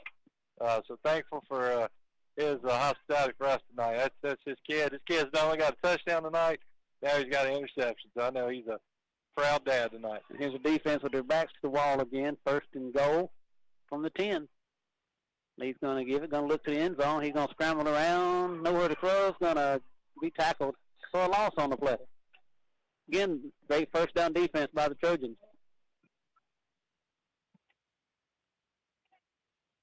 Chase getting it done on first down defensively almost every possession. A loss of 3. 2nd and goal now from the 13. If they could continue this on 4th down, then they'd be in good shape. It's just first down defense getting it done there. Lee's going to stay in there and shotgun. Red's tailback, 24-0. The score here may just about do it. End the round. That's 15. Neal with the carry, trying to get to the outside. Cuts it back. He's going to lower his head at the goal line. He got there. Late signal. They say he got the pylon. Deshante Neal takes it in from 13 yards out, and that's just about going to put it away here. 30-0 with 8:50 to go. Extra point attempt coming up. Yeah, I think when we look at this game in the post game, we're going to say 2 things was the difference: 5 turnovers and Reedsville speed. To me, those are the 2 differences tonight, and why this game is what it is. And you cannot turn it over that many times, and against the average team. There's a 2-point conversion pass into the end zone. There is a flag. Procedure call. That's going to back up. I'm sure they may go for it again, but that's the 34th 2-point conversion pass they've had this year. They've got 3 on the ground and 33 through the air. My guess is somebody was not lined up correctly, I suppose. Been a pretty good game penalty-wise for both teams. We haven't seen very many flags. Had a little bit of a altercation early in the game, the officials in the sideline, but that seemed to calm down. We're going to back it up now and see if they're still going to go for 2. Give next week's opponent something to look at anyway, something to think about. I'm guessing that's the only reason they're doing that. You'd like to think they'd just kick the extra point here. They are going to try it now, it looks like. Kicking it from the 15. A 25-yard extra point attempt coming up. I don't know what kind of leg he had on field goals. I guess we're getting ready to find out. The clock has not started yet. Now they're going to wind it. Getting set to kick the extra point from 25 yards out. Yeah, I think these fans are wanting these referees to hurry up, saying it's a little chilly, guys. Come on. Yeah. Hasn't been too bad, as bad as I thought it would be. At least the wind's not blowing. And the kick is blocked. That big Reagan McCraney. Reagan McCraney, he's been on the borderline to a couple already, so glad to see him finally get one. Yeah, easy made that. He just stuck his hands up and walked into it. They didn't block him at all that time, or they couldn't block him at all. And we'll take a quick timeout and be back for the rest of this game in just a minute.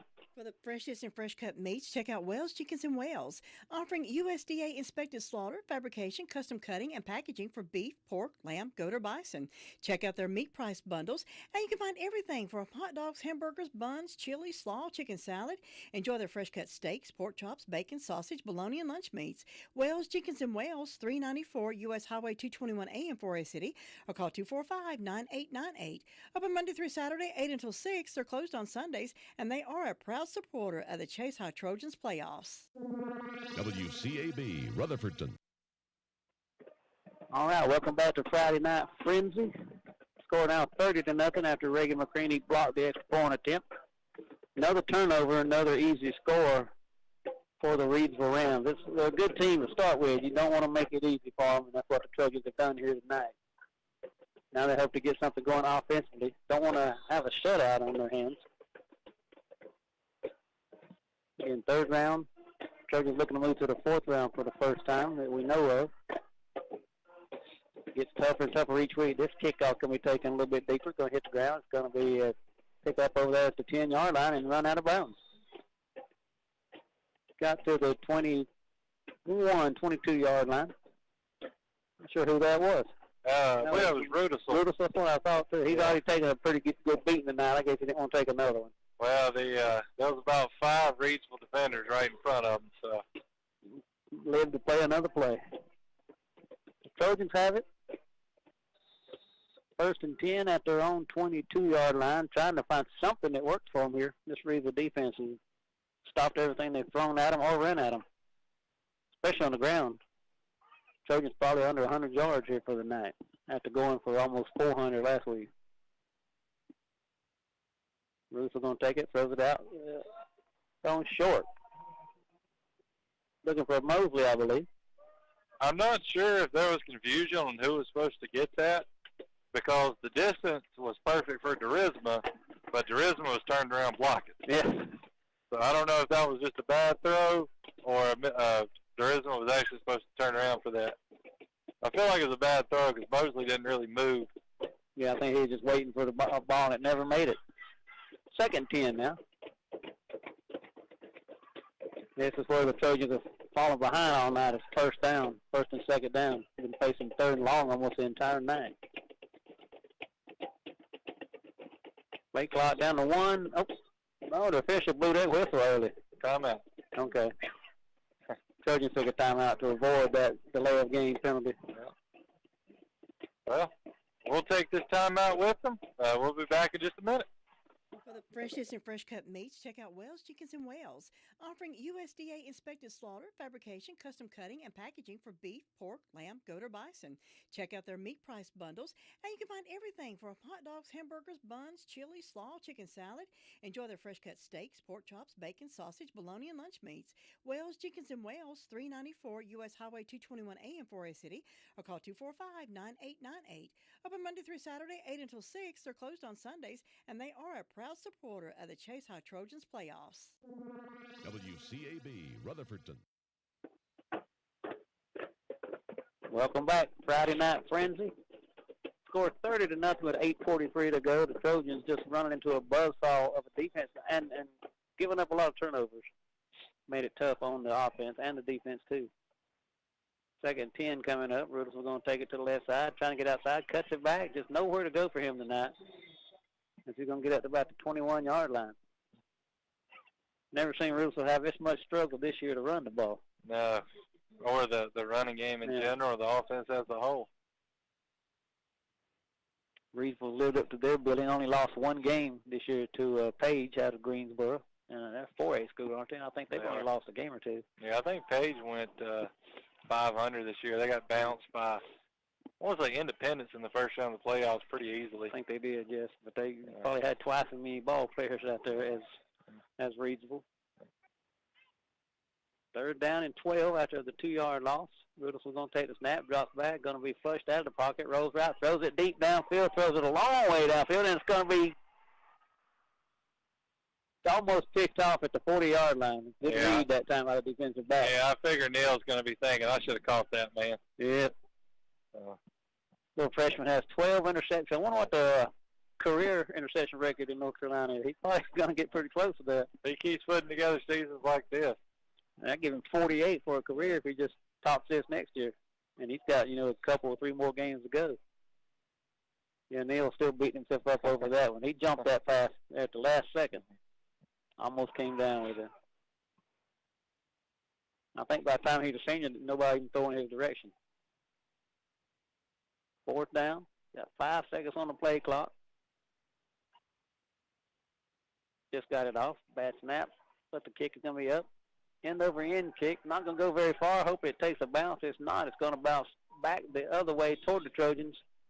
Great field position for Reedsville. 7:42 to go. Game winding down now. The Trojans trailing 30-0. And I think what's going to be really unfair about this final score is people are going to see it and they're going to say, wow, the Chase defense did not play well. That could not be farther from the truth. You're right, yeah. I don't know what Reedsville's total yardage is going to be, but for the number of possessions they've had, I think it's going to, that average yards per drive is going to be pretty good for the Trojans. I think they're under 200 yards. No, they're under 250, I would think. There's a different quarterback in the game now. He's going to roll to the right, has a man streaking down toward the end zone. He's going to keep it himself and run out of bounds. Got some speed on this quarterback.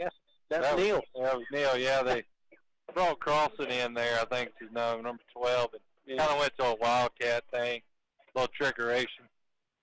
Penalty on Reedsville there. Not sure, didn't catch what it was.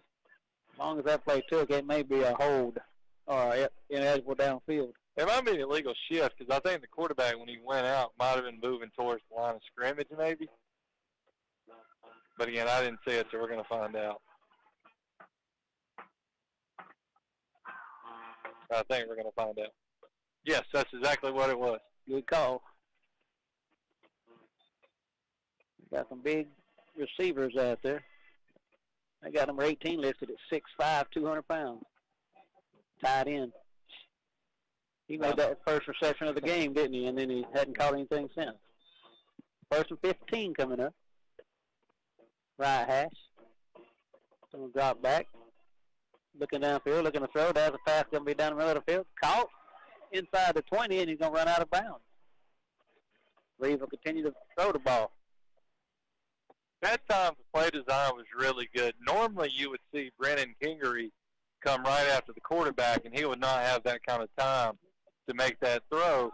But that big tight end that we talked about, he was hanging out in that flat, and he was making Kingery be honest and kind of play halfway and not commit to the rush. So a really good play design there by the Rams offensive coordinator. That's Landon Denny in that quarterback now. He played a couple of games for the Rams. And they're on the move again with 7:25. There's Denny going to the end zone. Has a man there. It's going to be up for grabs and incomplete.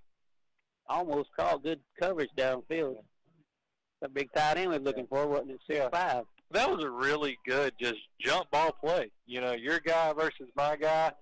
Like I said, he just wasn't able to bring that in. Surprised Reedsville's throwing the ball now. Are they just getting a new quarterback from reps, or are they just running the score up? 7:18 to go. Back to action now. Denny again throws out in the flat. The number 8 is going to be caught. Trying to turn some speed on. Breaks it between two defenders down to the 15-yard line. Yeah. Number 18, the big kid we keep talking about, he's a freshman.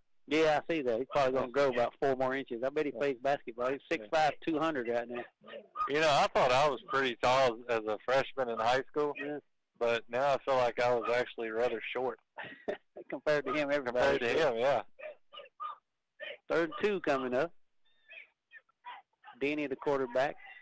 He's standing tall in the pocket. It's going to be a procedure call. Got some new guys in there for Reedsville, and they're jumping the gun just a little bit.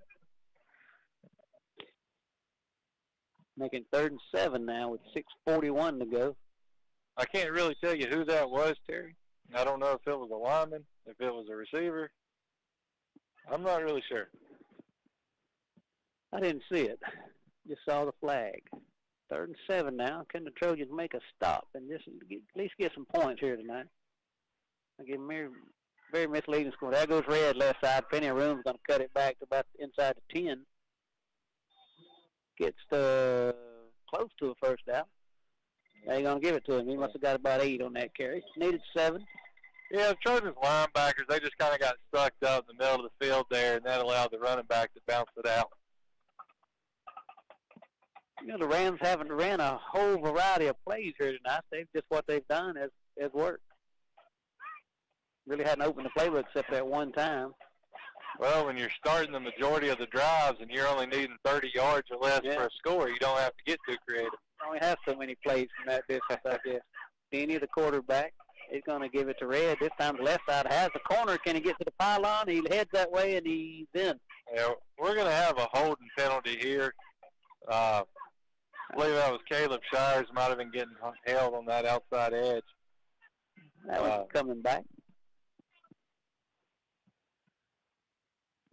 That's always the possibility of happening when a run breaks to the edge. So that's tough on any lineman to hold their block like that. Especially spreading out like that. So that's going to back it back up, make it first down again. I guess 1st and 20 or so. They can get to about the 2-yard line without scoring and get a first down. So 1st down and 20, ball on the 22. See if they go to the air again. Denny going to drop. He goes to the end zone. Incomplete, closer to the Trojans than it was to the Rams. Denny got an arm too. He's just not quite as accurate as Lee. He's a big quarterback too. They got 2 big ones, don't they?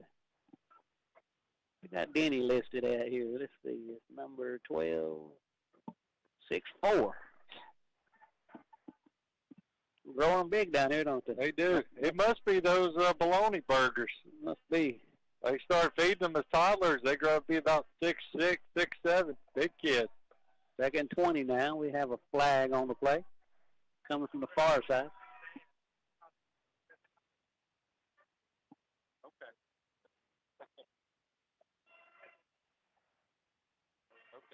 Big joke. 5:30 to go. That's going to be against the Trojans. Very few penalties called against Chase tonight. That one hurts a little bit. Making it 2nd and 15 now. 5-yard penalty. Chase band being heard across the field. They stayed with us the whole time. Long delay here on the snap, but the play clock was a little late getting started, I believe. He's going to let it run down a little bit. Everybody's sitting still. Letting it run down, even though the game clock's not running. Yeah, it don't make sense. There he goes. That's a quick pitch to Red. He's getting to the outside, cuts it back to the 10, staying on his feet to the 5, looking for the pylon, going to go out of bounds at about the 3. Pushed out of bounds, never did go down. Yeah, I'm going to tell you, Terry, the Chase defense looks tired. I bet they are. You know, really for the first time all night, they're getting beat to the perimeter on the defensive side. Now, they have been out there a ton tonight. They've been out there 30, 35 minutes on the at least. game clock. So they have every right to be tired because they're going up against one heck of an offense here. 3rd and 1 here. They can get a first down. There, Denny throws it end zone. Pass is going to be caught. Incomplete. Didn't come down in bounds with it. He caught it, but he must have been out of bounds. They were both kind of jostling, so maybe he just didn't have possession. And when he came down, What I guess, I thought he had it there. 4th and 1 now. They can pick up a first down at about inside of 2, so they're going to go for the field goal, I believe. I imagine if there was a replay system, we'd have a challenge flag there by the Reidsville staff. I bet that's coming eventually. It's probably pretty expensive right now for the high schools, but we're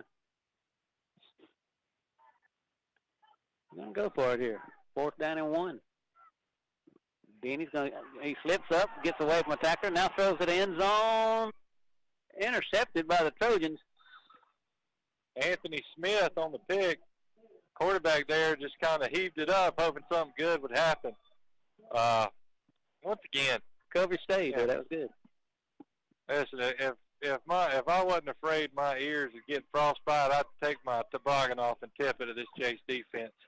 They have just risen up time after time after time and played really an outstanding game tonight. They really have. Can't fault them at all. They've been out there with their back to the wall the entire game. Now the offense has it 94 yards away. Got a stoppage in play. Timeout, Reed. We'll take a quick timeout and listen to another word from one of our great sponsors and be right back. Let Kohl's Carpet and Floor Covering go to work for you. They offer quality products like Shaw, Mannington, Bruce Hardwood Floors, and many more. They have a great selection of in-stock merchandise to choose from. You always get excellent service and professional installation. Call 828-248-2095. Kohl's Carpet and Floor Covering on Chase High Road in Sandy Mush. WCAB. Welcome back, Chase football fans. Not a good night for Chase football fans here tonight at Reidsville High School, home of the Rams, football capital of North Carolina, as they say around here. 5:10 to go. It's 30-0. Reidsville on top, but it's nowhere near that much of a difference in these two teams. Yeah, I definitely agree with that. You keep saying over, but it really is. It was a turnover. Yeah. It really was. Led to every score, I do believe. Well, 1st and 10 for the Trojans. Can they get at least something on the board here? Show a little bit of pride offensively. Looks like McSwain's in there now, quarterback. Going to be Austin right side. Going to have a big hole. Runs it up the middle. Stays on his feet. He's put a 20. Gets it outside. He could go. Got a man to beat. Can he get by him? He's put a 50. Knocked out of bounds at the 45. So a 41-yard run by Brennan Austin. That helped. I think that's a flag in the middle of the field. It looks like it may be away from the play. Are we going to pick it up, though? Yeah, I think so. Just kidding. It slips. Or big hole that time for Brennan Austin. Yep, that's what we're saying. Don't wave it off. Hey, it's getting cold out there, I guess, in the Fishers. I don't want to talk about this for 5 minutes to go. That helps a little bit in the stat book. Just a handoff to Brennan Austin on the right side, and he broke it for 41 yards. Clock back on the play. McSwain going to try it again. This time he's going to the left side. Again breaks another tackle. He stays on his feet to the 35, down to the 30. There is no quit in this Trojans team. Brennan Austin, he's slow getting up. The man has played all night, been hit hard all night. He's still running through the arm tackles. Doing a good job of showing a lot of heart there. 17-yard pickup. Follows a 41-yard pickup, so he might get his 100 yards in here tonight. He's trying to get in that end zone. 4:40 to go. 2 straight runs by Austin. Gets the ball inside the 30. 1st and 10. Don't try him again. It's Rudolph this time. Going to the right side. Going to cut it outside. He knocked off his feet at about the 20-yard line. Giving Austin a breather. Quick final alert from Belmont. South Point 21, Crest 20. Wow. I think you called that one, didn't you? I did. There you go. And it looks like next Friday night it'll be Maiden making the trip to Reidsville as they lead Bunker Hill 37-14. Yeah. 6 minutes to go in that one. Well, they get one more game on this field, I guess. Yep. 4 minutes to go here. 2nd down and 5. Rick Swain drops back, throws it in the end zone. It's going to be intercepted in the end zone. Was that Neal? No, that was 23. That's interception number 27 on the season for Reedsville. Yeah. Third one of the night here. Yeah. I'll tell you, 23 there for Reedsville. Get his name here. Jakir Penix. He looked more like the receiver on that one because that ball was thrown right to him. He did not have to do anything to catch that ball. We want to see how good this secondary was for Reedsville, and still not sure. These have been pretty easy interceptions they've had tonight. First and 10. Reedsville trying to run the clock out now. 3:50 to go. Landon Beanie at quarterback. Got a new running back in there, I do believe. It'll be first and 10. He's going to hand it off left side. Going to keep it himself. Has a big hole. He's up to the 30 and slides down. You don't see that very often in high school, but he just takes a slide at the 30. Started to slide at about the 27, so they're going to mark it there. Landon Beanie with a big hole. Big quarterback. Two of them here for Reedsville. They can't share the wealth. They got two of them. Here we go. Play clock down to 20. Got 3:22 to go. Reedsville trying to run the clock out here and then head on to fourth round.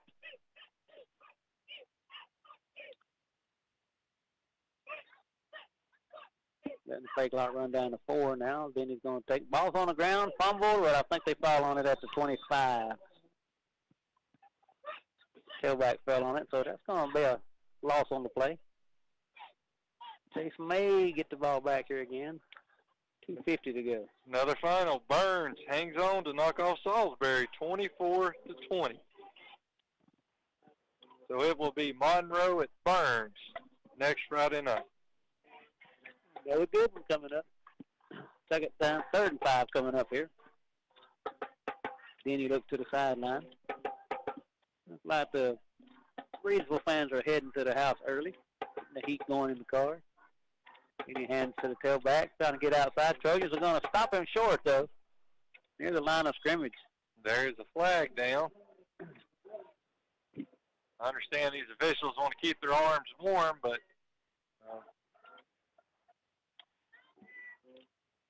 not sure what they're going to call there. Are they waving that one off, too? Here he goes. Like a face mask against Trojans. I was afraid that might be what it was over there. That's going to be a first down. Well, maybe it's just a 5-yarder. If it is, it will not be a first down. So. Yeah, they're not moving the chain, so it was just a. Now they are. Yeah. Well, no, that the down marker has gone too far. The down marker should not be that far. No, it shouldn't. Okay. We're going to call it 3rd and 1 coming up. There's like a 4-yard penalty. I don't know. Here we go, 3rd and 1.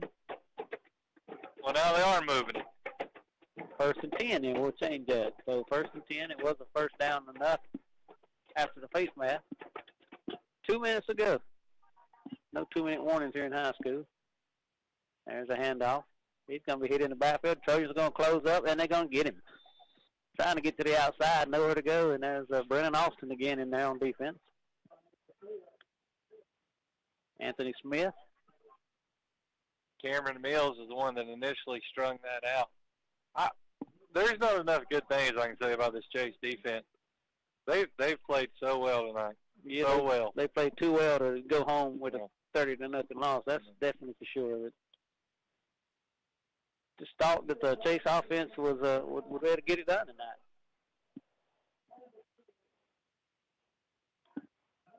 Minute 15 to go. It's going to be 4th down and 2. That's what they're going for here. No, it's 2nd down. That clock's wrong. Going to take a knee. 22 in on the tag the quarterback. And then he takes a knee down there. Clock's under a minute to go, so it looks like we're going to about wrap it up here. They got to do one more play. Yeah, they'll take one more knee, and that'll be it. They'll shake hands. Reedsville will move on, be at home next week for round 4. Yep. Final 8. Yep. Yes, made. But they play some good games. Maybe Maiden have a shot at them. That Maiden offense, the way they throw the ball it'd be interesting what the Maiden passing game does against the Treason secondary.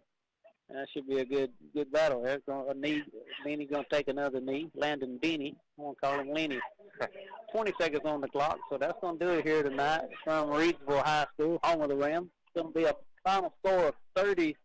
The Trojans came in, and defensively, they looked good. I have to say they did.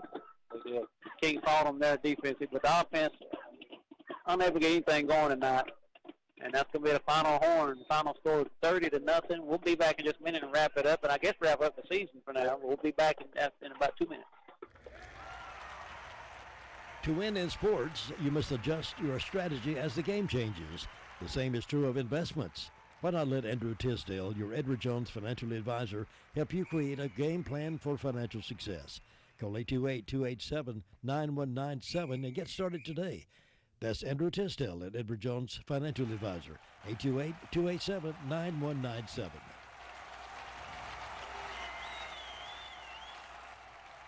Stop in and visit Tanya and Rose at Foothills Family Hardware Store. With over 65,000 items in stock, they offer an extensive fastener section, including metric and chrome. They have outdoor bagged products, a vast assortment of soils and mulches. They also have a variety of locally handcrafted home decor, signs, and gifts for the entire family. Open 7 days a week, a family-owned business at 131 East Main Street in downtown Forest City. Call them at 245-6496. Extra parking is in the back. And Diva the Hardware Dog is anxiously awaiting your visit. At Isothermal Community College, your career starts here. Want to get into a high-demand field with good pay? Check out our pathways in the fields of healthcare and nursing, public services like EMT and law enforcement, advanced manufacturing, and information technologies. Your dream is our mission. Let us help you find the path. Plus, with the Powers Promise, residents of Rutherford and Polk counties can attend tuition-free. For details, call 828-395-4193 or visit isothermal.edu/enroll today. WCAB. Welcome back to Reedsville High School Stadium. Final score 30-0. Chase Trojans fall. Had a very, very good season, at 12-1, but it's going to come up a lot shorter than what they thought. And this 30-0 score was nowhere near as bad as it seems like it was. This is a ball game that Chase defense played their hearts out. I have to give them a lot of credit. Reedsville will move on to play at Monroe. Maiden next week as they continue their quest for another state championship. But, 3 out of the last 4 are not good enough for them, so they're going to keep going and try to get some more. And they got the athletes to do it. You anything you want to say? Well, just kind of touch on what we've touched on a couple times. This score is not indicative of how well Chase played defensively. I think I said before the game, Chase needed to hold Reedsville to 7 possessions. That would be the magic numbers. I think Chase had 7 turnovers, 6 or 7. You cannot win, playoff games with that many turnovers. So like I said, tonight was just, the offense had a tough go of it. They struggled with Reedsville's speed. But defensively, Chase looked great. They did. And again, this team, most wins in program history this year with 12. They've had a great season, absolutely great season. There's nothing to hang their head about this year. They put together one of the best seasons we've seen from a Rutherford County football team. So kudos to them. Kudos to Coach Cogdell, his entire staff. Kudos to all these players. What a year.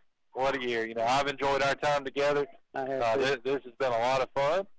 And, Kevin, back in the studio, we couldn't have done this without you. You're an incredible asset to have, pushing all the right buttons, making sure that we sound right. So we appreciate you. All of our listeners, thank you for tuning in, week out.